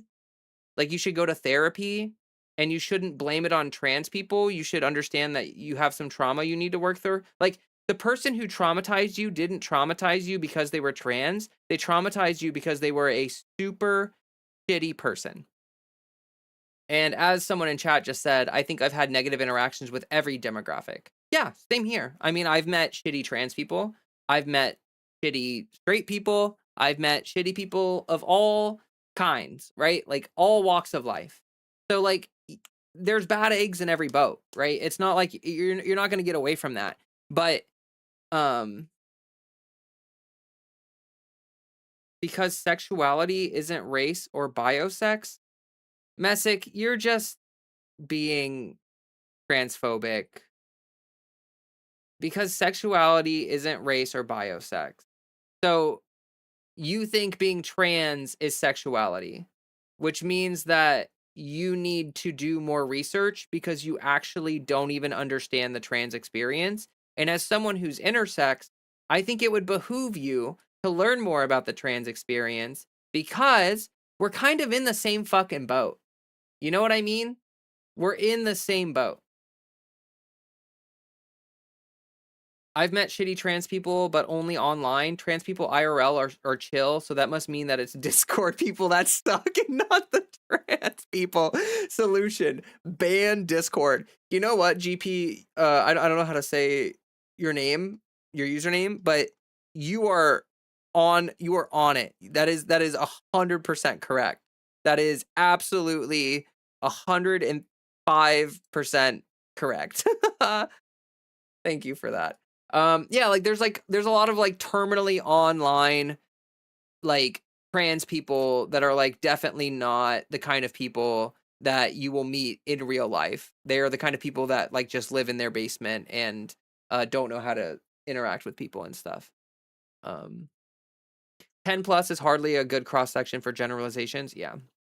Papa Gao? Gao? Gao? I'm sorry. I don't know how to say it. Let's see here. I'm a cishet. You know, I've thought about like giving up on like I have a Discord and it's good, but it's also like not good at the same time. Like I love the Discord, but there are definitely toxic aspects of it that like are just inherent to Discord because like let's be real. If you're using Discord, you are terminally online. And if you're using Discord, you need to make an or any like if you're using really any social media, you need to make an active attempt to like broaden your horizons and meet people in real life. Like I'm going to be totally honest with you, that is like 90% of the reason why like I am as grounded as I am in my discourse and stuff. It's because I'm not hyper online. Like I go out and I meet people and I talk to people in real life and I have real conversations with people who disagree with me and I interact with a variety of people on a daily basis. And this like helps keep me centered in the fact that like people are not how they are online. Like if you're hyper online, if you're terminally online, if you're always on apps and always on social media, you're going to build this perception of people that is just so absolutely fucked up. Like you need to understand that touching grass is about more than just self-love and self-care. Touching grass is also about reminding yourself that the internet is a fucking cesspool, and like people do not act like that in real life. They like literally do not act like that in real life. Like the amount of transphobia that I have dealt with in real life versus in person is insane. Like the gap there is insane.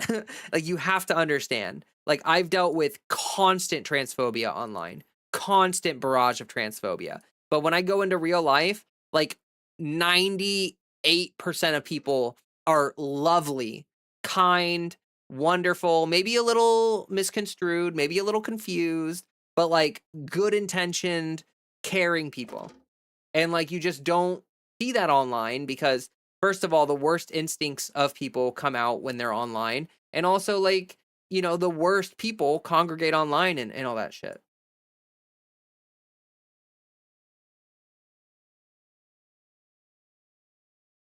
Wow, chat is popping off. Discord is good for me when it comes to talking to my IRL friends. Yeah, no, like I use Discord. And I do get benefits from it. Like like I'm sure I'm sure you understand what I'm talking about when I say that there are some people who need to like get off Discord. Like I definitely like if you go to any Discord, there's at least like 2 or 3 people in that Discord who desperately need to spend less time in that Discord. There are some people who like it's like all day every day.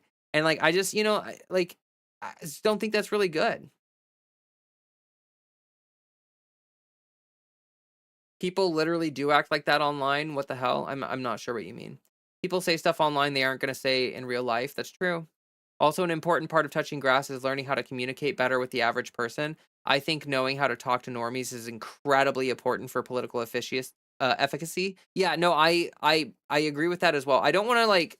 I'm always hesitant to say people's usernames because, like, especially if it's like a name. Like, if it's just like sassy or something, it's fine. But like, if it's like someone's name, I'm like, there's like a 50% chance it's your dead name, and I really don't want to like dead name you. Um, Magnuson.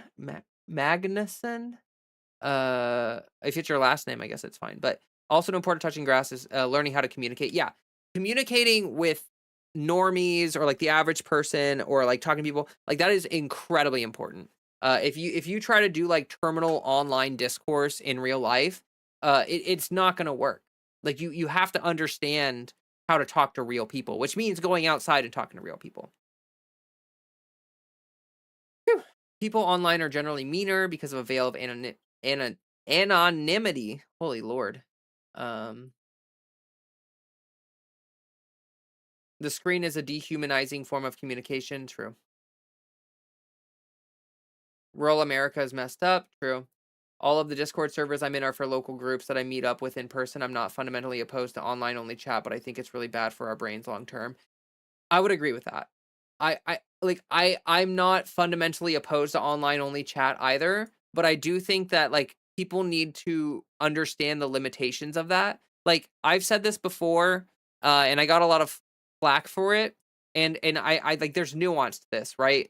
So like I think that trans people and the queer community in general, LGBTQ people, whatever, I feel like we should be making more of an effort to organize in person versus online. Now, I want to be clear, like there are some people where like you have to live closeted or you know what I mean? Like online is your only avenue to express yourself authentically. I think Sea Turtle said that. Yeah. Discord is the only place I can feel I can be authentic, closeted IRL due to situations. So Discord's my escape to be me. Totally valid. 100% valid. 1,000% valid. Like that is that's fine. It's absolutely fine. But there are definitely like I feel like there's a lack of in-person organizing for queer folk where that used to be more prominent because like, the internet didn't exist. And so yeah, like I think it's important. Like I think that we should be doing more of that. And I think that people would feel better about life and people and everything in general if they did more of that because organizing online gives you an extremely cynical view of the world and people. And like I'm a content creator. I see some of the worst of people, you know what I mean? And it's really frustrating. Non-intersex trans people are seen as terminally online, and intersex people are actively excluded from all spaces, including online. That's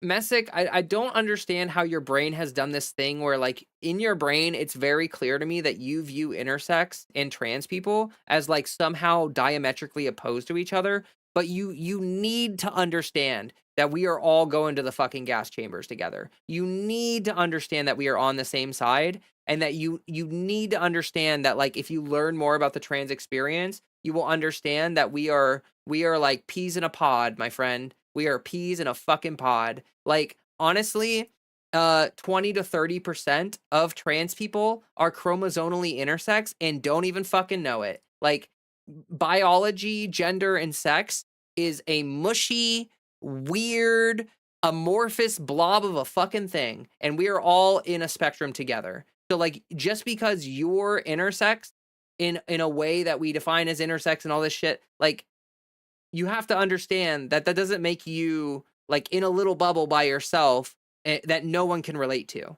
A lot of trans people can relate to intersex people, and a lot of intersex people can relate to trans people. It is a very, like no one's trying to tell you that your intersex problems are unreal or, like, not valid. Like, your problems are valid, but our problems are also valid. Like, the binary hurts all of us. Like, the sex and gender binary hurts all of us.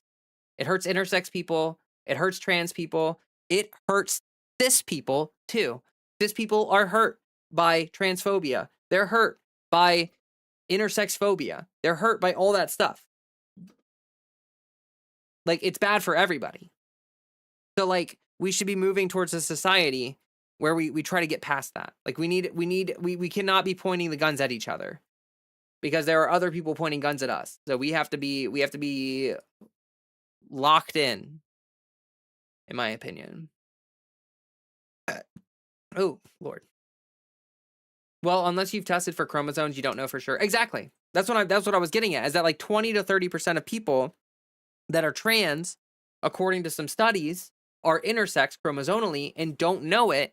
And so, like, you might be talking to a trans person, that person might be intersex, and you don't even fucking know it. And then you judge them and say, like, oh, you're not intersex, I'm intersex. Like, you don't know people. You don't know what they're going through. Like, have they had a chromosome test? Like, you don't know that.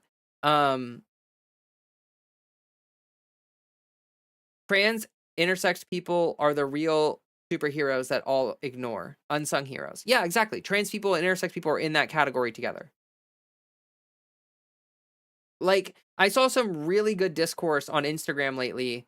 I think on Instagram. There's this lady who's chromosomally intersex and was Miss America, and I can't remember her name, but she's like a content creator. She's like an intersex content creator. And she made a video, kind of not sounding like Messick, but kind of sounding like having a little bit of that viewpoint where it's like there's some oppositional language towards trans and intersex people. And after making that video, a lot of people went into her comment section and, like, you know, tried to educate her about her position and try to talk to her about, like, hey, like, you know, we're all on the same side here. And like, yeah, we're all on the same side. So, like trying to explain the connections and stuff like that. And her very next video was her being like, yo, I learned a shit ton of stuff last night because I heard some things in my comment section that I didn't really know much about or understand.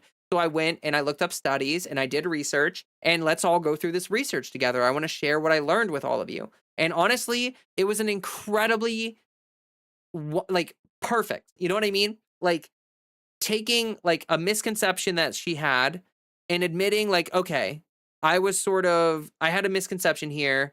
I was misinformed. I had a lack of information. but I went and found that information, and let's talk about it together and talk about how it affects intersex people and trans people together. And it's like, yes, yes, fucking yes. I love shit like that. I love people being willing to admit that, like, they're not perfect and that, like, their positions aren't perfect and that they have, like, learning and growing to still do. Like, I feel like that. I am absolutely still learning and growing and doing all that stuff. Like, it's yeah. Woo! Okay, sorry. I do agree that there are issues with Discord public servers, especially. That's why I don't join public Discord servers. I use Discord as a texting app with my friends. Yeah, that's kind of how I use it too. It's like how feminism is good for men, trans positivity is good for cis people. Yes, yes, exactly. And that's why like passing is bad for cis people too. Like the concept of passing is bad for trans people, but it's also bad for cis people because fundamentally, oh yeah, also Signal is definitely better for Discord than like texting with your friends because it's more secure. So if you're using Discord as a texting thing, just be aware that your data may be poached and you may not someone may gain access to your data. Also, like Discord, I've seen a lot of people get hacked on Discord. So it's yeah, Signal is a lot safer for that. But anyway, the point is what was I saying? I like completely forgot what I was saying. I found your Twitch. Yay. Hello, Ella. Hello. Thank you for the follow. You're amazing. Thank you. Yeah, what was I? Katie, hello, welcome. I'm doing well. Thank you. Thank you, thank you, thank you. Let's see here. Intersex phobia, interesting one, Leah. Most people don't even know about our intersex counterparts. I know. And that's the really unfortunate reality is that we have to like learn about each other. Like, it's like I feel like it's incumbent upon me to learn more about intersex people the same way I feel like intersex people should feel motivated to learn more about trans people. Like it's very much like intersectionality. Like, you know what I mean? It's like there is a lot of intersectionality between intersex and trans people, and even people that are not intersex but are trans, and people that are intersex but not trans, like there's still a lot of crossover and experience. It isn't usually these cis men pushing rules because they cannot have the forbidden fruit they long for. Wait, isn't it usually these cis men pushing rules because they cannot have the forbidden fruit they long for? I'm not sure exactly what you meant by that, but I mean, yes, the patriarchy is perpetuated by a lot of cis men for sure. But like, we have to acknowledge like the patriarchy is bad for men. Oh, that's what we were talking about. The patriarchy is bad for men, and transphobia is bad for cis people. Like, beauty standards are toxic for all women, not just trans women and not just cis women. And so you can apply that like cis heteronormativity in society and culture. The idea that the binary is real is toxic to everybody because there are a lot of people who are intersex and don't know it, and there are a lot of people who are intersex who are being forced to conform at a young, like surgically being made to conform to a specific anatomy that like they don't have any choice over. Like a lot of intersex people are given surgery when they're extremely young and have no say in it whatsoever. And then their anatomy, their sexual anatomy is completely changed forever. And that's really problematic. It's extremely problematic. And it's honestly really disgusting that shit still happens today. Like, it's really fucked up.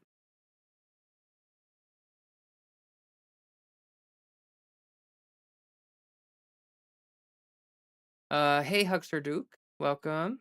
Good to see you. Matrix over Signal? I don't know about Matrix. I'll have to look into that.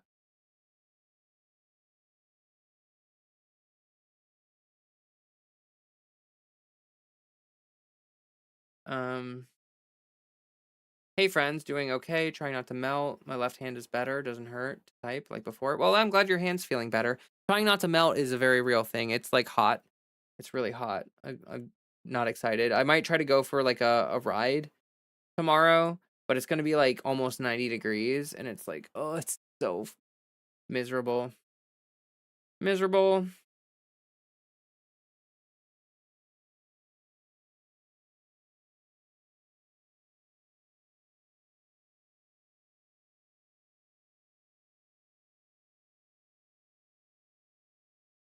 Messick, that is so fucking I'm sorry, that's so fucking stupid. If you think trans people are advocating, so let me see this. What was the question exactly? So Drew, where's the question Drew asked? If there are more people advocating for your rights, isn't that better for everyone? And your response to that, and they also added, but you shouldn't have to compete for care. Healthcare should be a human right. It's a false scarcity. And Messick's response was, they advocate for our rights, quote unquote, so they can get the rights and I can get the lefts because I'm who the rights are actually for. Messick, that is so fucked up. This is not a competition. We are not competing for human rights. This is not like, this is not you are, you need to go to therapy. I'm sorry. I'm not trying to be mean, but like, you genuinely, you need to go to therapy. Like, you thinking that there's some weird antagonistic competitive fucking thing between you and trans people, you thinking trans people are trying to like steal your rights? Are you fucking stupid? Like, no. I want you to have the same fucking freedom that I have for bodily autonomy and for self-identification and all of that shit. It's all important for all of us. Like, what the fuck? Jesus Christ.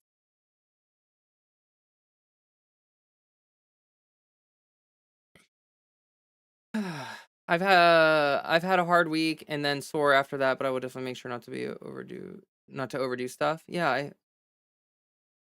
what did you say? Oh, I have my Orky surgery in a week and a half. Ooh, that's so exciting, Ella. Good for you. I hope that that goes well for you. I hope you're able to recover okay, and that's, good luck. Pisses me off so much how the right-wing fearmongers about trans child surgery that doesn't happen when intersex baby surgery is constantly happening. That Cheese, thank you, Cheese. That is so true. Like, honestly, it's insanely frustrating that yeah, they like literally like Catholics will simultaneously be like, surgery on children's genitals is not okay, and then they have an intersex child and they're like, surgery on child's genitals is okay. Like, what the fuck? So unprincipled. They never mention anything about the mutilation from religious practices. Exactly. That's true. I've grown up extremely non-religious, so I don't know much about it, honestly, but absolutely. Yeah. Um, no infighting during Pride Month. I mean, oh, not saying that to me. I, I'm not trying to infight. I apologize if that's what if that is what it comes across as. I'm like trying to have a good faith conversation and I'm just getting frustrated. So that's just where I'm at.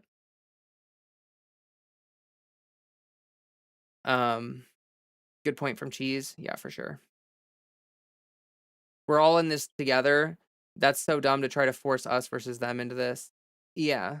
That's kind of what I think. Like, we want you to succeed and can't afford therapy. I'm fighting homelessness and starvation. Well, I'm really sorry about that, Messick. I'm extremely sorry about that. I don't want you to go through that. I don't want you to suffer. I don't want people to be phobic towards you and treat you like shit and make life extremely hard for you. That's like the opposite of what I want. I want you to have human rights and dignity and respect the same way that everyone should have it. And like, you know what I mean? Like, I want that for you.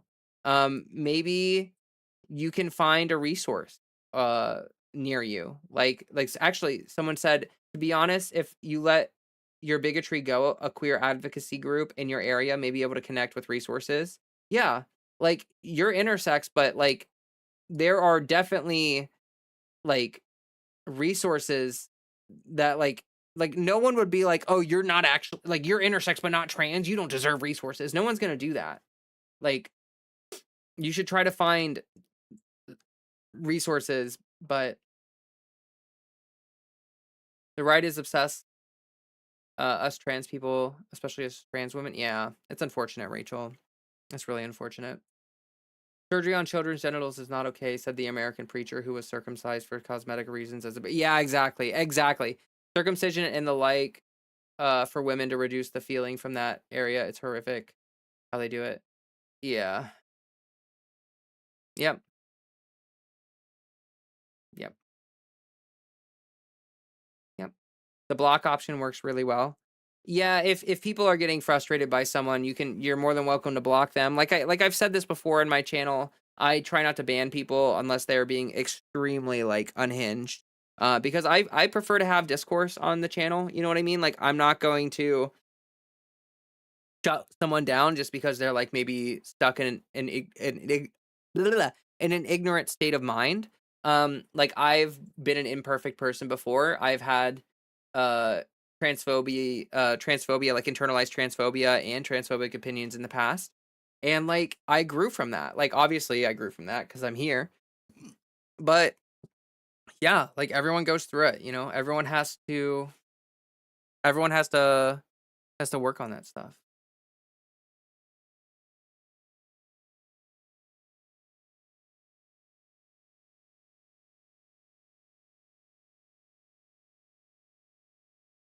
The Trans Resource Center down in New Mexico helps out all genderqueer folks, including intersex. Yeah, exactly. Like if you're intersex, you are considered genderqueer. You are a part of the queer community. Like whether you self-identify as that or not. Like if you're intersex, you are like arms open. Like the LGBTQ community is not exclusionary. like that's like the whole fucking point is to not be exclusionary.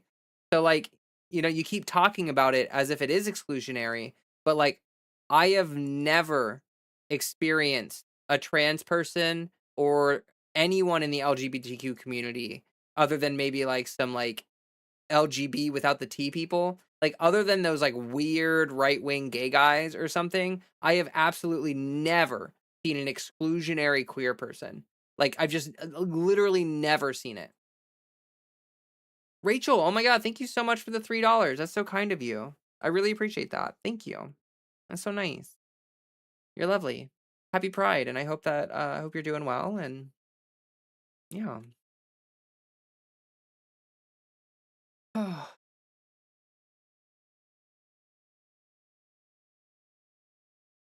um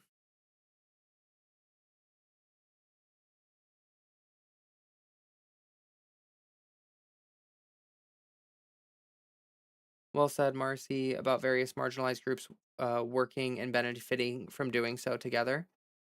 Yeah, where was the comment? Did I read it? Or did I not read it?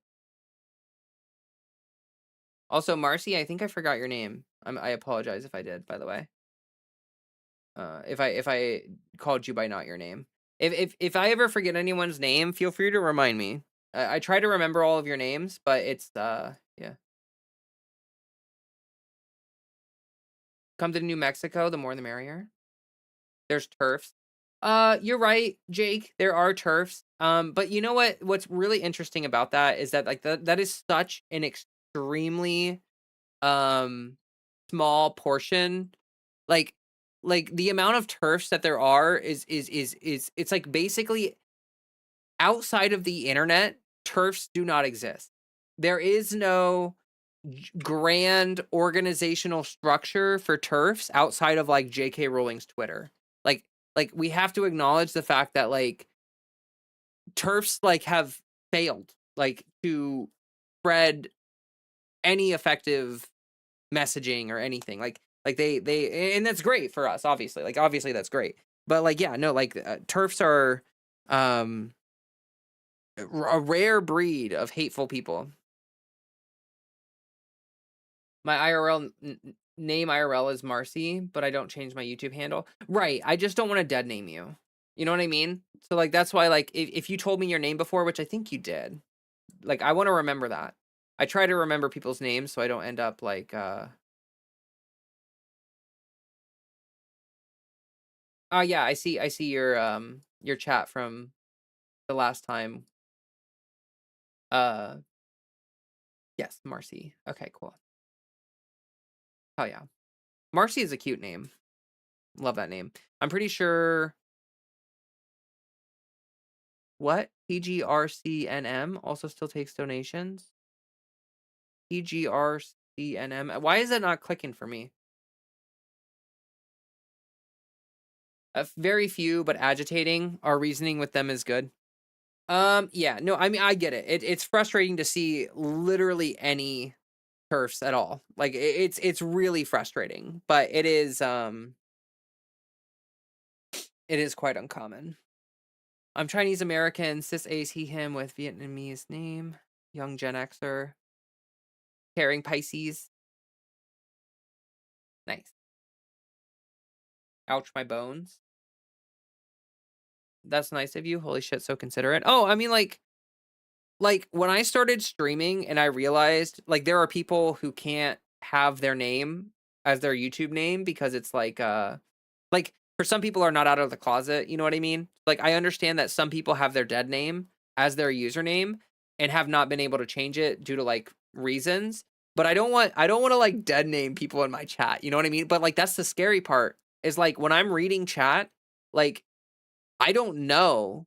Like, I don't know how you all identify. I don't know what your names are. Like, all I see is your username. And so, like, if it's something like I said before, if it's something like Sassy or Citron or there's a few people in here with names that are not names, right? You know what I mean? But the second it's like someone's name, it like it scares me. It's like, am I about to dead name this person? Like, I don't know. Really scary. Ba ba ba ba bow. We are all here for the beautiful princess on the stream, not to acknowledge the trolls in the chat. Oh, Ashlyn, thank you. Thank you. I'm fine with you slipping and forgetting my name now and then. We are all fallible from time to time as long as we are kind. That's all that really matters. Ashlyn, I actually don't think I'll forget your name. You're here so often and like, you definitely have a presence on the stream. Uh, Repetition makes it a lot easier to remember people's names. Sometimes when people are a little less frequently on the stream, it's like hard to remember, but I do my best. I do my best. Going to my first Pride event tomorrow. I'm super excited. Oh, that's so exciting. Yes. First Pride. Oh my God. I love that for you. Ugh, Pride. Pride. Last year, Pride was really important to me. I do want to talk about this a little bit. Last year, Pride made such a difference for me. Going to Pride, like seeing everyone together and seeing all of these queer and trans and all the love, like all the queer and trans people together, all the love, everything happening. It's like, it really makes you realize that we are not alone. And like, I live in a red state, right? So like pride in a red state is like, hey, we're here. We're not going anywhere. And we are like, you know what I mean? Like we are here together. It's so amazing.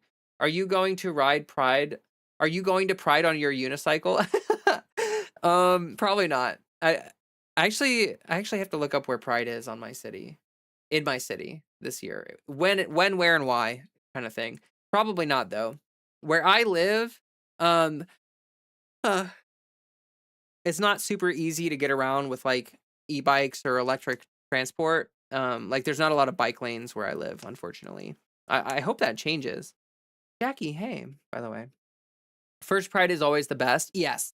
First Pride is First Pride is so liberating and so cathartic and so amazing. It's so amazing. I'm like a bad case of hemorrhoids once you get them and just hang around. Oh, Ashlyn, I love you. I love having you in chat. Don't I know you're a little bit self-deprecating, but like I really do hope that you know how much I appreciate you. Like genuinely, you have contributed a lot to my channel in a lot of different ways. So, I super appreciate you. I need to look up when the Chicago Pride is. A friend invited me. I'm having the blue skirt I bought trimmed, so it's just my shins. Oh, nice. Hell yes. Hell yes. Chicago Pride sounds lit. I love Chicago. I love Chicago so much. Ugh. It's not short for Marceline, but I do play bass, so I can't say it's unrelated. Yeah, I've seen so many people go for Marcy or Marceline because of Adventure Time, and I love that. I'm so glad that a woman such as you is posting and talking reason. Love you. Oh, thank you. That's so kind. That makes me happy. That's why I added MX to my name so people know I'm NB. Any all pronouns, by the way. You know, that actually did register to me, which made me pretty happy. I don't know if I've ever I don't know if I've ever used pronouns for you, but I usually for NBs I kind of avoid pronouns or I use they, you know. Oh.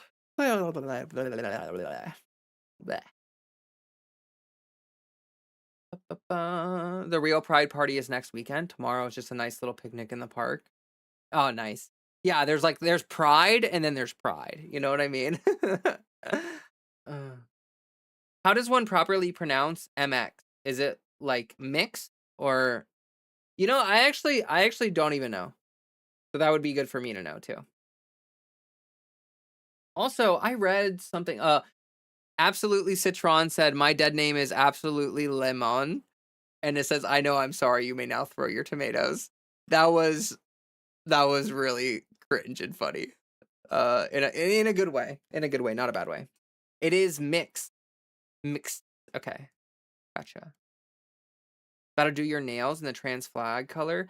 Ooh, nice. I did that last year for Pride. I had the trans colors on my nails. Actually, I went through a drive-through like a month ago and I got some chicken in a drive-through and the person who took my card had oh my gosh. Had a oof. Sorry, I just had some indigestion. That was really terrible. Ooh. I need some water after that one. That was acid reflux right there. It'll be your first Pride parade? That's sick, Duke. I hope you enjoy it. Apparently tomorrow is the biggest event in my state, and it's 20 M away, 20 miles away? Is that what it is? Drink some water? Yeah, I need to drink more water. I drank a bunch of water before stream, but I've been yapping so much. I think I dehydrated myself. Meters? Minutes? Oh, 20 minutes? Oh, that's not bad. That's not bad at all. Here, I will be right back. I gotta pee super bad.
Okay.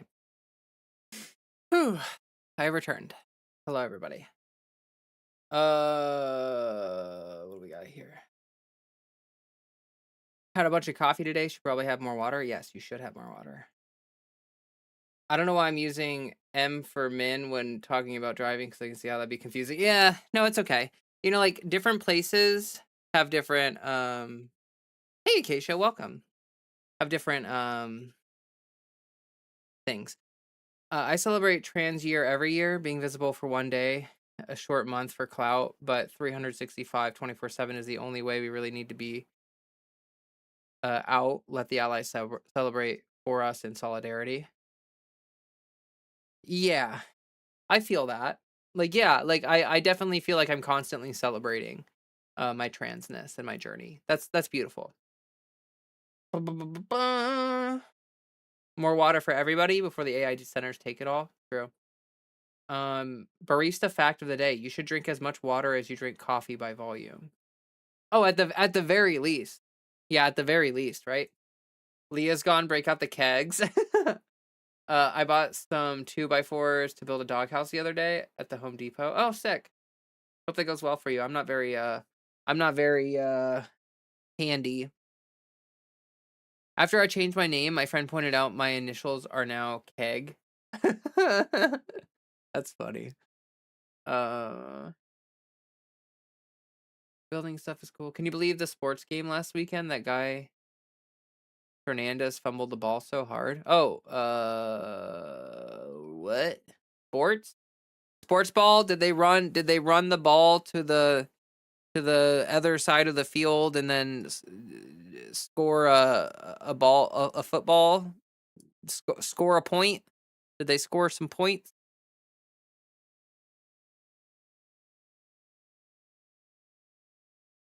Can you believe? Oh, I already read that. Wait, now you can default to unicycle B-roll footage when you take a bathroom break or your fire LED arts. Yeah, but like I don't have like I would have to like I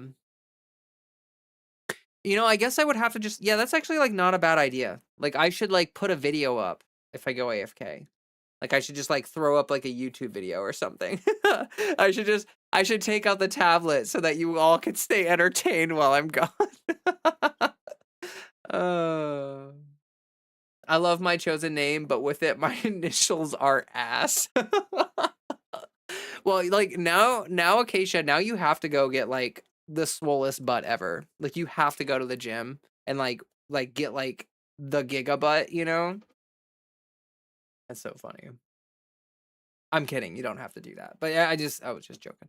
I totally saw that game of sports ball. Crazy how they fumbled rounding third base like that. Yeah, it's crazy how the ball was doing the thing and then they were doing the thing and then they were um every month is Pride Month for real. Yeah, like I'm super proud of myself every month. Hang with me a few weeks, Ella.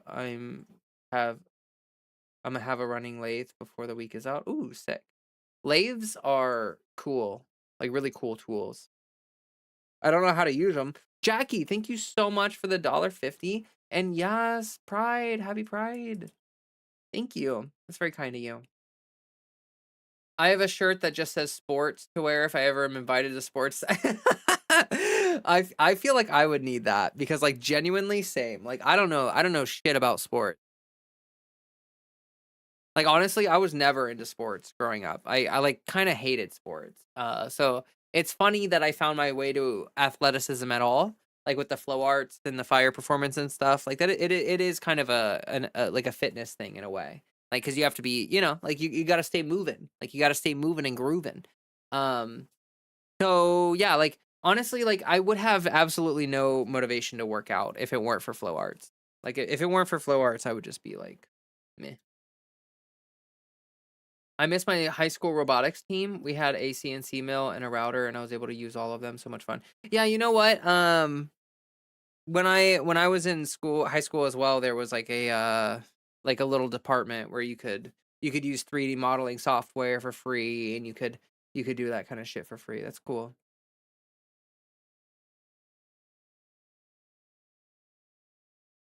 If you ever need a structure built, I'm volunteering for all. I'm the best frame carpenter in the USA. Challenge, bring it on, pleb. Oh, Jake, that's awesome. I actually like long term, I would love to have a tiny home. Now that's like not possible unless my YouTube were like to blow up or something. But like if I ever get to that point and I want a tiny home built, I will ask you for help, possibly. I mean, you might not be very close to me, so like might be kind of might not be worth it for you, but my favorite sport is crochet. That shit gets exhausting. Oh, I can only imagine actually. Crocheting sounds like the amount of like hand stuff you're doing. Like I bet your arms get really tired doing crochet. The only team sport I ever participated in and enjoyed was curling. Oh, that's really interesting. I don't know shit about curling. All I know about curling is that I don't know anything about curling. I used to LARP. That was my way of working out. LARPing is actually an incredibly good way of working out, actually. That's awesome. Awesome. I'm on a similar path, sailboat. Ooh, that's interesting. A sailboat tiny home is really interesting. So I have two avenues. My one avenue, like, okay, if somehow I was able to get access to land where I could put the tiny home permanently, then I would put it on a foundation and just do like like a tiny home, like a really small house, like small footprint. But if like under 300 square feet, but like if I didn't have access to like consistent land, what I would do is I would have like a really large canvas tent, like a yurt basically, and then I would convert like a shuttle or like a van or something into like a living van. And then what I would do is I would get one of those what do you call them? The things that you put on top of cars where you store things. I don't know if they even have a name, but the storage units you put on top of cars and vans and shit. I would get one of those to put the tent in, like the yurt, and then I would just like move from place to place. Like I would just go stay in someone's backyard and park my van at their place or whatever, and like set up the tent and kind of live in the van or the tent depending on what's going on. Um, Unregulated land without headaches is the only way to get a tiny home. No, well, actually, I know of a place near me that, without saying too much, I know of a place near me where it's totally legal. I do know what you mean though. There is a lot of red tape. Like most states have laws against tiny homes because like most structures are supposed to be a specific size, and most of those limitations are way larger than a tiny home. Like so, like most states require you to have like at least like, dude, I don't even remember, like 800 square feet or something. And like if you don't have that roof box, rack, yeah, something like that. Toppers, okay, yeah, I don't know.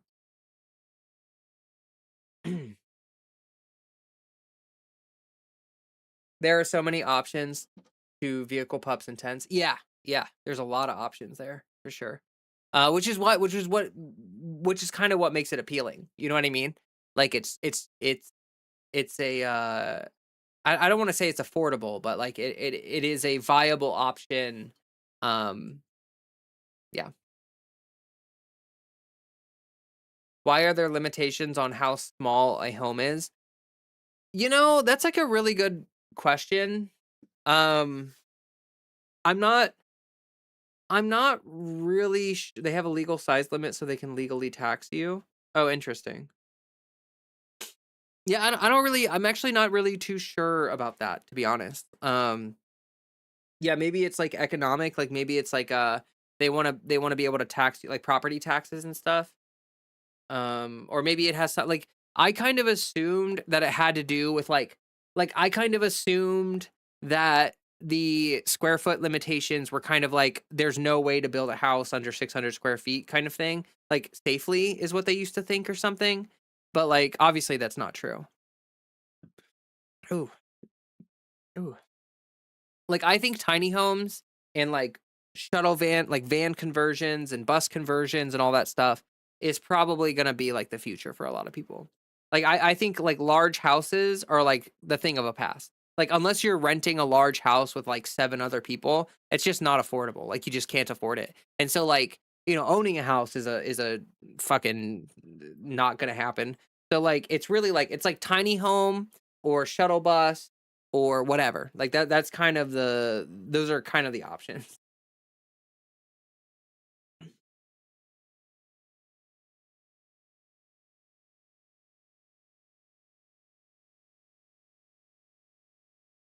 Law stuff is complicated. That's so true.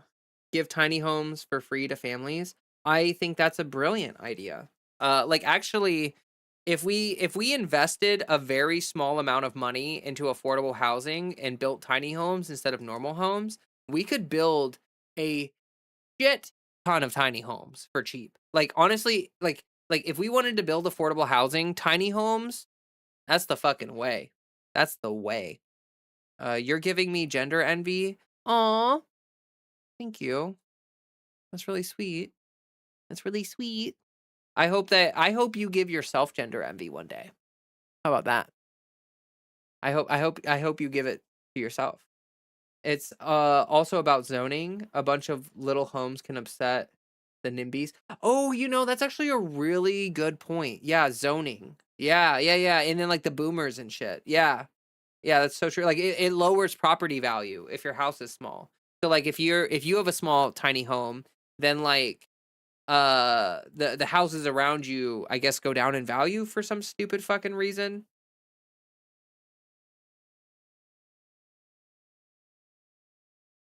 Semi trailers, partial trailers, off pod living nooks, many options. Yes, yes, many options. And what's cool about it is like if you're open to tiny house living, there are so many options. If you're open to like van living, if you're open to that stuff, yeah, there's so many options. It really does open up a whole world of things for people. All we really need is an aircon, refrigerator, loo, toilet, cooker, and a shower bath. Yeah, like uh I've already designed my tiny home. Like I drew up designs for it. Um and yeah, it's very minimalistic. But like that's kind of the beauty of it, right? Like living in a huge house is a huge burden. Like you have to clean all of it. You have to like upkeep on it, like repairs, like property taxes, utilities. Like you have to think like when you get a large house, everything is larger. The expenses are larger, the effort is larger. It's just more bullshit to deal with. But when you have a tiny home or you live in like a conversion or something, then it really kind of takes your whole world and just whoop. And so you just have more freedom. You know what I mean? And I love that. Like I love freedom. Like I travel a lot. I don't want I want my house, I want my living to be so cheap that I can travel almost all the time and not suffer for it. No, for real, you're so gorge. Transition goals. Oh, thank you. That's so sweet. That's so sweet. Uh It depends on where you live. Some cities like Houston have practically zero zoning laws. There are whole tiny home neighborhoods. Yeah, but I wouldn't want to live in Texas. Lack of zoning is part of why all those people got washed away during that horrible flood. Ooh, yeah, no, that's really horrible. I'm gonna stack like 20 tiny homes on top of each other, then you'll see. Oh, that's so funny. You can turn shipping containers into tiny homes. A company in Switzerland is already doing. Yeah, I've seen those. The container conversions are actually really cool because like you could just like if you need more space, you can just like stack shipping containers, or you can stack them long ways. You can stack them wide. You can stack them tall, and it's so cool because you can just like you can cut through them. You can like add doors wherever you want. Like you could add a staircase. You could add a ladder. Like, shipping containers are so workable. Commune anyone? Given costs involved, I'm seeing some return of that interest. Oh, no, for sure. In the flow arts community, we everyone's constantly talking about wanting a commune, like wanting a little flow commune. I think that that's like almost like necessary at this point. Like not even almost. I feel like it's actually necessary at this point. Like if that were a possibility in my life, I would for sure go down that route.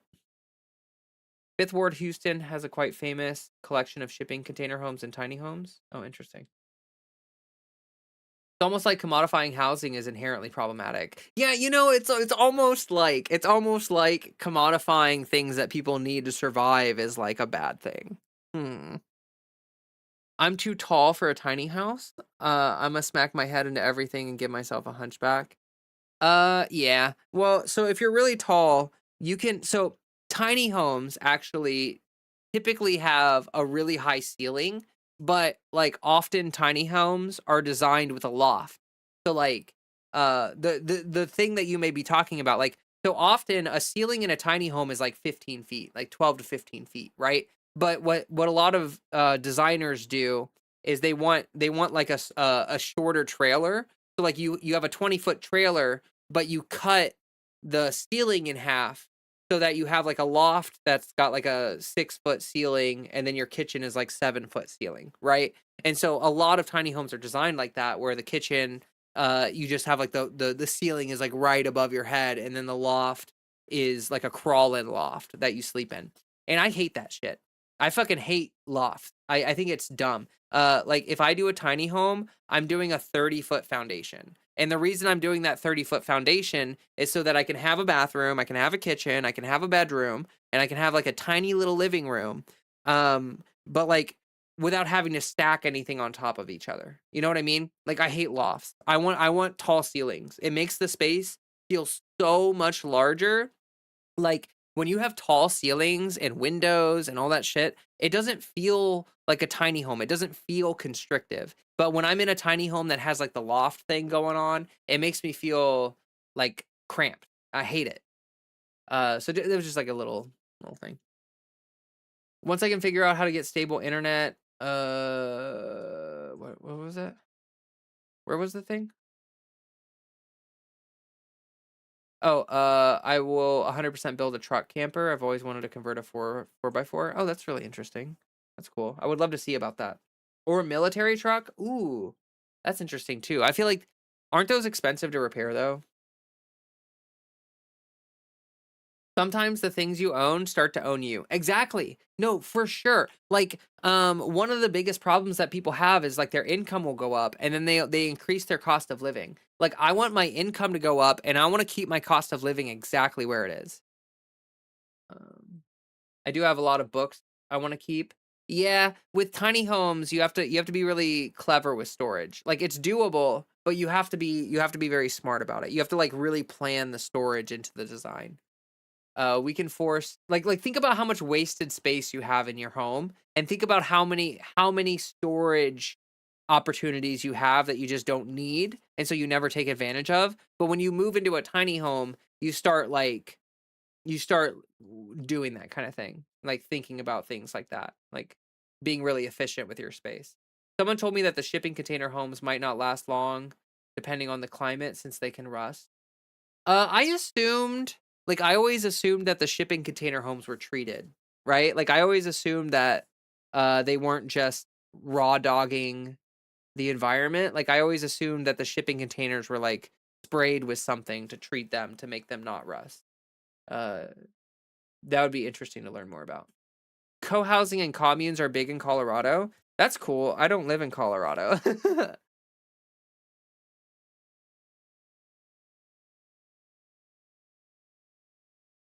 Trailers plus modular homes seem like a lot of the good of tiny homes, but maybe more durable. What do you mean by that? I don't know. I've been talking about starting a commune for a while. I'd fucking love to set up an urban commune in an industrial building. That'd be cool.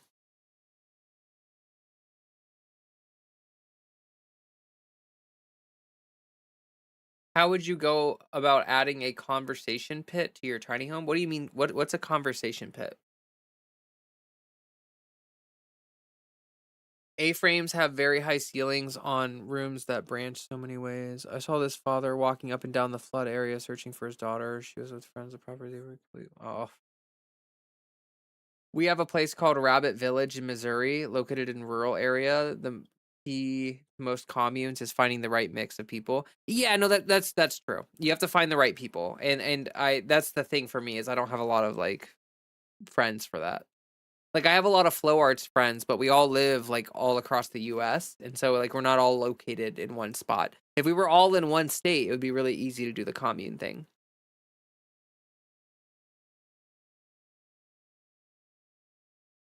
Not particularly. Military trucks use Caterpillar drivetrains, and they are designed to be repaired in the field with spit and bubble gum. Oh, okay. Better get a Kindle. Wait, a Kindle for was that for books? Was that in regards to the book thing? Acacia, thank you so much for the sub. You're amazing. You gifted it to Becca. You're wonderful. I'm sure that they appreciate that. That's lovely. You're the best. The best ever, actually, in case you weren't aware. It's not that they won't rust, it's that they won't rust immediately. They also do it to bridges and gas lines to extend but it's a temporary measure. Oh, okay, I see. I see. Okay. Yeah, so maybe shipping container homes are not the move. I'll be honest, I was living in Houston during Harvey. It was devastating. We were literally in our street in a boat pulling people and animals out of homes. Wow. Wow. Whoa! Whoa! Whoa! Anime Sidekick Gal, thank you so much for the 20 gifted subs. 20 gifted subs. Holy shit. Look at all those subs. Look at all of them. Hey, you got one. You gifted yourself a membership. That's kind of awesome. I wonder how it decides who gets them. You know what I mean? Like, I wonder how it like does that. 'Cause I have no idea how it like distributes them. Wow, based. True. So true. You're the goat. The goat. The goatiest goat. Oh, the gift goat, actually. Well, I don't wanna you know what I mean. Yeah. It's not a competition. Oh shit, what the fuck? I got gifted a membership and I wasn't watching yet?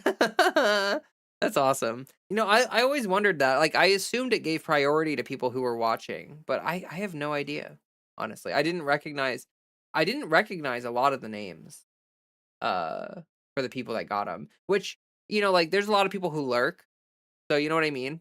Like, if people are lurking, like, yeah. I think it's random. I've been offline and still receive gifts on Twitch. Interesting. Just a gal hoping she's helping her community. You are. You just helped so much. You just contributed a shit ton, honestly. It was really nice of you. Um, I super appreciate it. I really need to get those emotes going. Like, you have motivated me. I can't every time I see people give member every Ashlyn, oh my god. Thank you for the 20 gifted member. I really got to get these emotes going. Y'all need these emotes. Let me tell you what. Holy shit. Look at all the members. Look at all the gifted memberships. That's amazing. Pibblepunk got one. I recognize that name. Fancy Plants. That's such a good name. Satanic Romantic. I love looking at people's usernames. Cuz like, you know what I mean? It's such a thing that people make. Holy moly, I know, right? I think it prioritizes people who don't comment a lot to promote engagement. Tinfoil hat. You know, that would actually make a lot of sense because I was thinking about it. Like really, like I feel like I assumed it would like uh target people who are engaged. Like, you know, people who are chatting. But that's like an interesting tinfoil hat theory that like, yeah, maybe it gifts it to people who aren't chatting so that they like feel incentivized to chat. I have like freaking Freddy for Turtle Bird. What the fuck? Oh my god, guys. Oh my god. Genuinely, thank you. Like a shit ton. That's wild. Look at all these memberships. Holy shit. Wow. Wow. Yeah, I don't recognize a lot of these names. Not people that I see in chat.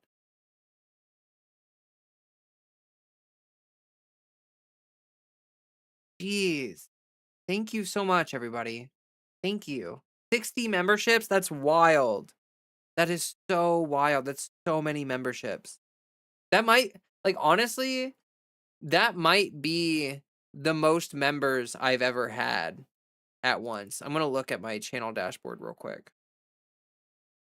Is there a way I can see how many members I have versus how do I do that? Community? Is that how I do it?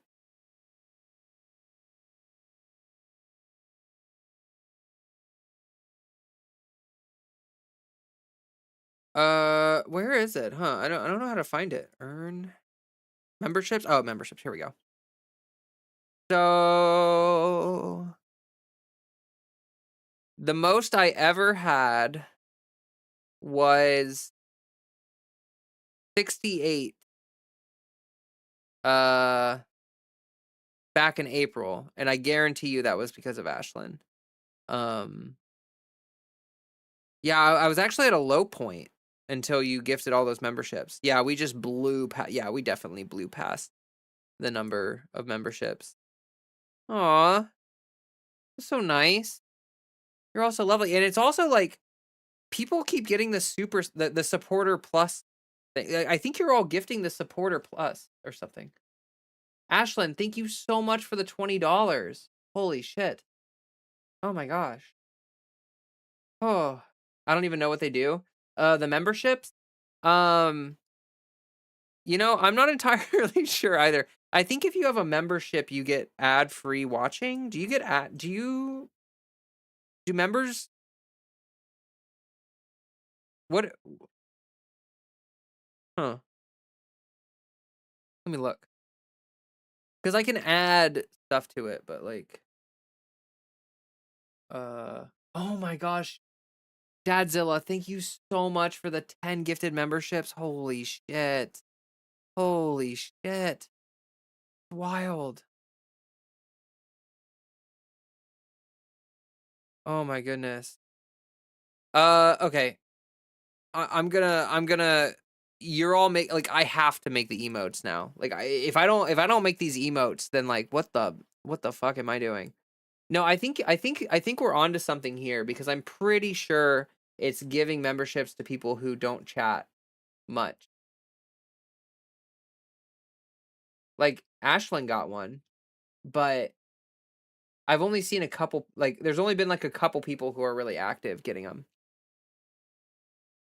It's about time for me to shuffle off the bed. I'll see you, Katana. Have a great one. I would love to see some of that leather work, by the way. Honestly, I would love to see that. Uh, um, I pay for a YouTube subscription, which removes ads among other perks. Yeah, I have YouTube Premium too. I watch so much YouTube. If I didn't have YouTube Premium, oh my god, it would be so frustrating.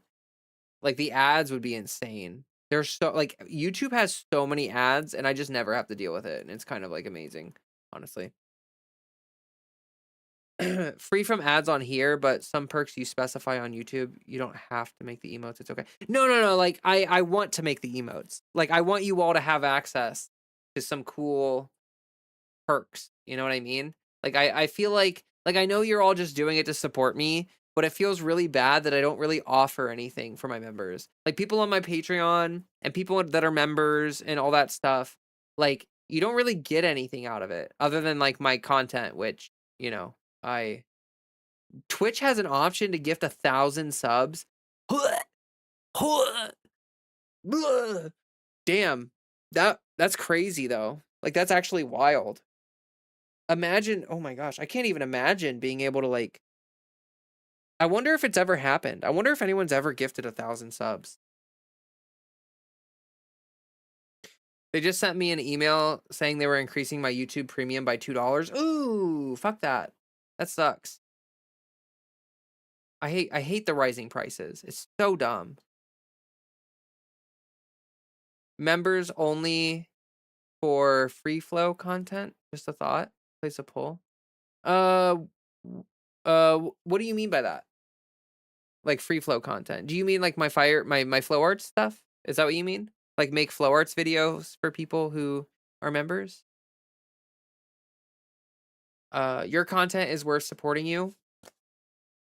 Oh, no, you're so you're all so nice. Why are you all so nice to me? I watch other YouTubers and I watch like streams, not all the time, but like sometimes I watch other people's streams and like genuinely I feel like I am so blessed with my community and with my chat. You are all so amazing and I don't understand why some well I do I think I do understand. But like some YouTubers have like the most horrifically mean audiences ever. And like it's just like it's I feel so blessed. Ugh. Ugh. I hate when companies randomly raise prices, sorta, because they can, and I can't do anything about it. Yeah, exactly. No, that's literally it. Like Netflix was really cheap until cable died, and then like once they took over cable, they started raising their prices, and it's like now like the kind of like the reason why Netflix used to be so great is because it was so cheap. You know what I mean? It was like wow, you're getting all this value for so little money, but now they're just like they're the only one, like, you know what I mean? Like, you have Netflix, you have Hulu, you have Amazon Prime, you have all this shit. If you get all of that, you're spending as much as you would be spending on cable. And so it's just like capitalism. Extra content that you don't put on here normally without overdoing what you do now. That's an interesting idea, Ashlyn. I'll think about that. Yeah, because like the idea of recording extra videos for, like, members and stuff feels bad, partially because I want all my content to be free. That's, like, been, like, sort of a thing. Um, like, I just want my content to be free for people, and then, like, if you optionally want to support me, that's a good vibe. That's kind of how I've always approached it. But maybe I could do something like just, like, selfies or some shit, like, just some cute selfies for people who have members or whatever. I only have premium, it's all I watch. Yeah, yeah, yeah. I watch, like, Netflix, but, like, I pretty much just YouTube Premium is, like, most of my entertainment.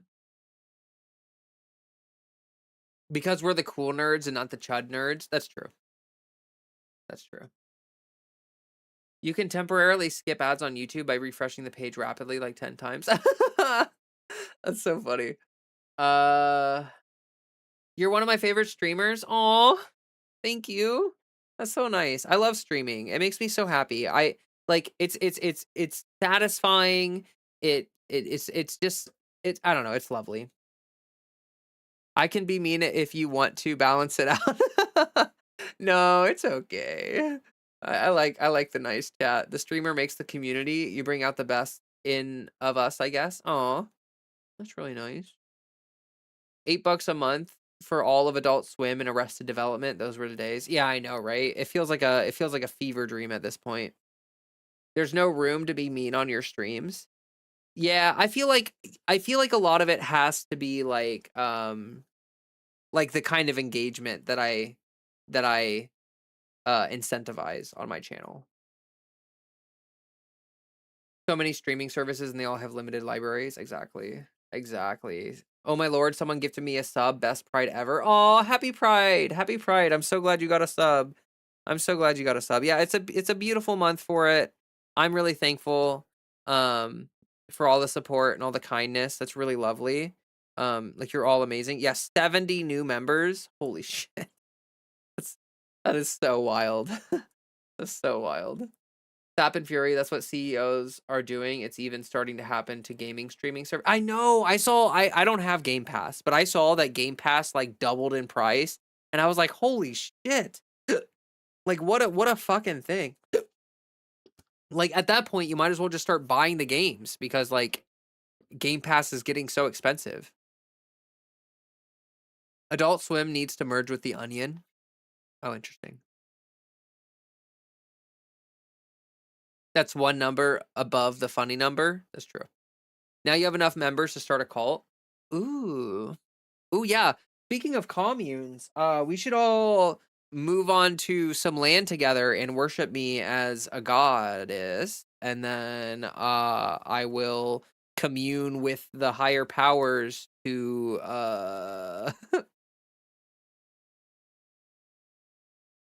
I don't really tune in much, but you're gonna be my knitting stream at night. Ooh, knitting sounds nice. I love the idea of being like a little bit of a voice for your knitting streams. That's cool. F Game Pass, F Epic Store, F Steam. They are all kind of really terrible.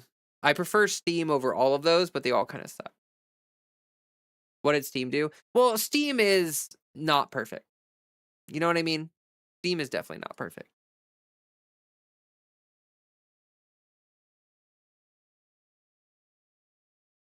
Um, ooh, can I be a goddess too? Of course. Of course. Yes, as long as you self-identify as it, you know. You know?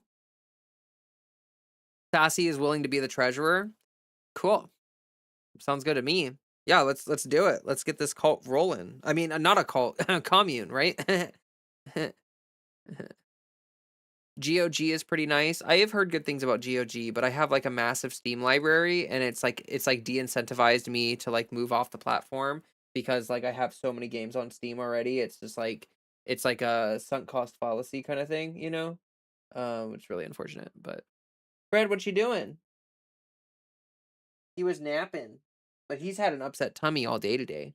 Freddie has had a gross upset tummy. Oh, your belly is all bloated, Fred. Do you want to see Fred? Oh, here, let me lower the desk. By the way, I need to start wrapping up. Oh, I don't knit. I don't knit. Uh, that was someone in chat who was knitting. But let's do a little Freddy cam. And then I will probably have to just fair warning. Freddy has had an upset tummy today, so he may or may not just like explode with a bunch of poop randomly. Probably not. Well, actually, I don't want to say that actually. Shoot, how do I? This is so hard. I don't know. It's not really working. It's sort of there. I mean, like you can kind of, you know what I mean? Like you can kind of see it and stuff. Isn't he a good boy? Isn't he a good boy? That's me. I'm making a little sitting cushion. Aw. A good question. How do you deal with Fred with travel? Yeah, so with travel, I have my roommate. My roommate has a son, and he takes care of Fred when when I'm on little whips and stuff. Isn't he a good boy? Yeah. Aren't you a good boy? A good sweet boy. Yes, you are. He's such a baby. He's such a baby. He's a good sweet baby. Yes, he is. Oh, he wants to give me kisses? Yes, he does. Aw, sweetie boy. Sweetie boy giving sweetie boy kisses. Yes, he is. Aw. He's such a good boy. He has the whole tummy out? Yeah. He's letting it hang. We see toe beans? Yay. I remember Fairy Princess Lucy juggled on one of her videos too. So cool. Oh, hell yeah. I love juggling. Juggling is fun. I haven't really practiced juggling very much lately, but I probably I've been working on it a little bit, but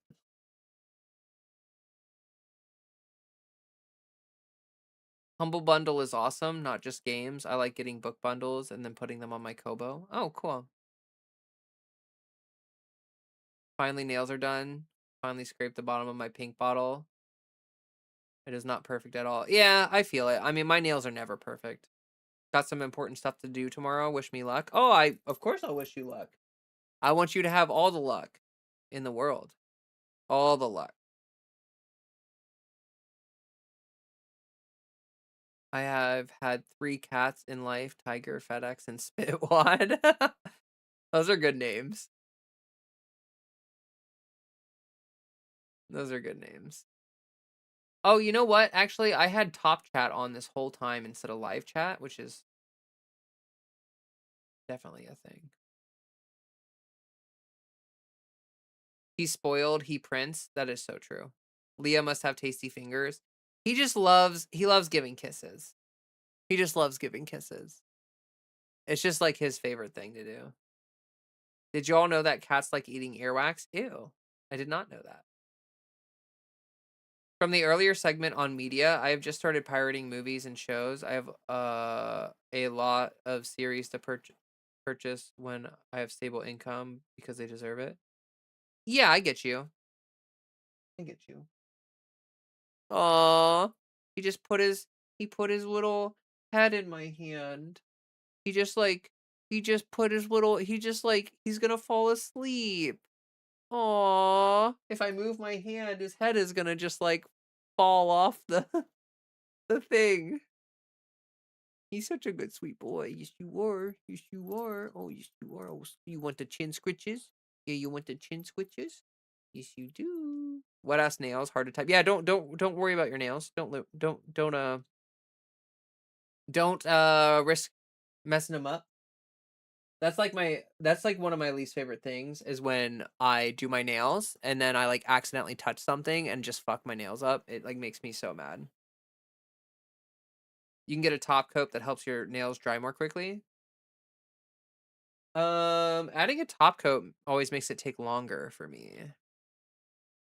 Gotta redo my branding on my social medias and my YouTube channel, then publish a video, then I'll probably apply for a couple jobs. Whoa, that's awesome. You're going hard. Also, I would love to see what you do, Acacia, if you start making YouTube videos. I would love to see those. What kind of content are you looking to make? Curious. I switched to gel for that reason. A UV lamp cures it in like a minute. You know, I was really tempted to go the gel coat route, but I watched some videos online of people talking about how like the UV lamps over the course of a long time, they like age your fingers. Like the UV lamp is like not good for your skin. And I know it's just like a minute, but apparently it like adds up or something. It's I don't know about that. Oh, sorry for I don't know about that because like my hands are out in the sun all the time, right? Like I wear sunscreen. Like can't you just wear sunscreen? You know what I mean? Like if you're doing like the gel coat stuff and you're using a UV lamp, like can't you just use sunscreen on your hand and wouldn't that just kind of like make it okay? I don't know. I found a quick drying polish that's really nice. Seems to have much nicer finish where I'm less likely to fuck with them before they. Oh, okay. Yes, you could. Oh, okay. Cool. I overpaint too much for gel. Gel bothers my skin. Oh, gotcha. I've never tried gel. I've been making Terraria videos for a bit. Oh, sorry, I didn't know that. Maybe I did know that. I actually don't know if I knew that or not. I'm steeped in blacklight. I see better in blacklight than sunshine. Oh, interesting. Okay. All right. I hate to cut the stream. Well, it's been 2.5 hours, so I guess it hasn't. I'm not cutting it short, but I gotta get going here. It is midnight, so it's super late for me. I'm gonna go chill out for the rest of the evening and get these emotes started. um, I appreciate all of you so much for the stream today. It's likely I never told you before. Oh, okay. I had wondered if maybe you told me and I forgot. I was gonna feel bad. It's been a good stream. It's been a great stream. I love stream. Hello, I just got here. Oh no, no. There's always like one person who pops in, like right as I'm getting ready to wrap up. You know what's really funny? Like sometimes if I'm near the end of the stream and I see someone pop in, I'll be like, okay, I'm gonna keep streaming for another 20 minutes. So this one person doesn't pop into stream and then immediately have me leave. Like I literally do that. I literally will see someone pop in and be like, well, I was gonna end stream, but I'll just keep going for another 20 minutes. That actually happened like 20 minutes ago. um, yeah, I really appreciate it. If you want to watch the VOD, you know, like as soon as I'm done streaming, if you go, uh, if you go to the channel and go to my live stream section, you can watch the VOD, you know? You should just do a 24-hour stream to celebrate your 70 new members. That's a great idea. Maybe I should do a subathon soon, actually. I gotta sleep. I got an interview tomorrow morning. Oh, good luck on your interview. That's super exciting. I hope it goes well for you. Yeah, get your rest. Definitely get your rest because you never know how it's gonna go. It's good to blurps on hydrates notification so you don't skip it accidentally. Oh, thank you. Um, you know what's weird about it? Like the hydrate and the stretch, it's like in gray text. It's like really hard for my brain to like remember that it's there. Like I see it pop up, but then my brain immediately forgets that it's there.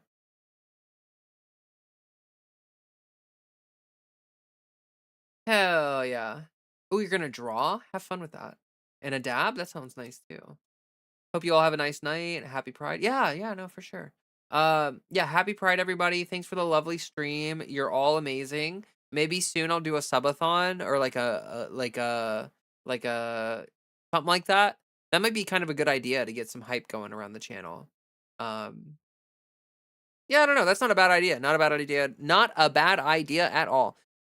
Again, huge shout out to Dead Domain for the raid earlier. I really apologize that that did not go well.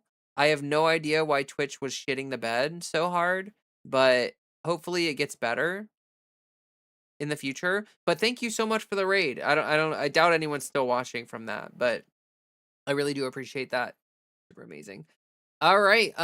Much love. Super appreciate it. I will be back on Monday. There will be a video coming out this weekend, so you can look forward to if you didn't catch the video live when I was recording it, feel free to catch it on Saturday or Sunday when I release it. It'll probably be out Sunday because it could be out tomorrow, but I do not want to edit after the stream. So I'm probably gonna edit it Saturday night and I'll get it up Sunday morning. So or Sunday like before, the end of whatever. Anyway, appreciate you all. Love you all. Freddie says goodbye. He's being a good boy over there. He'll be a good boy. And I will catch you all next time. So peace out. Oh, hydrate or dihydrate. So just keep that in mind.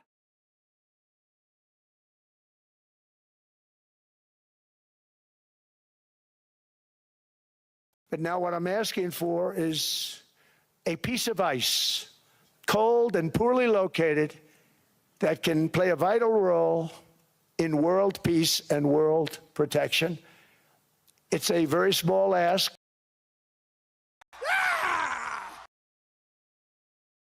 They loved me. They called me daddy, right, last time? A very smart man said, he's our daddy.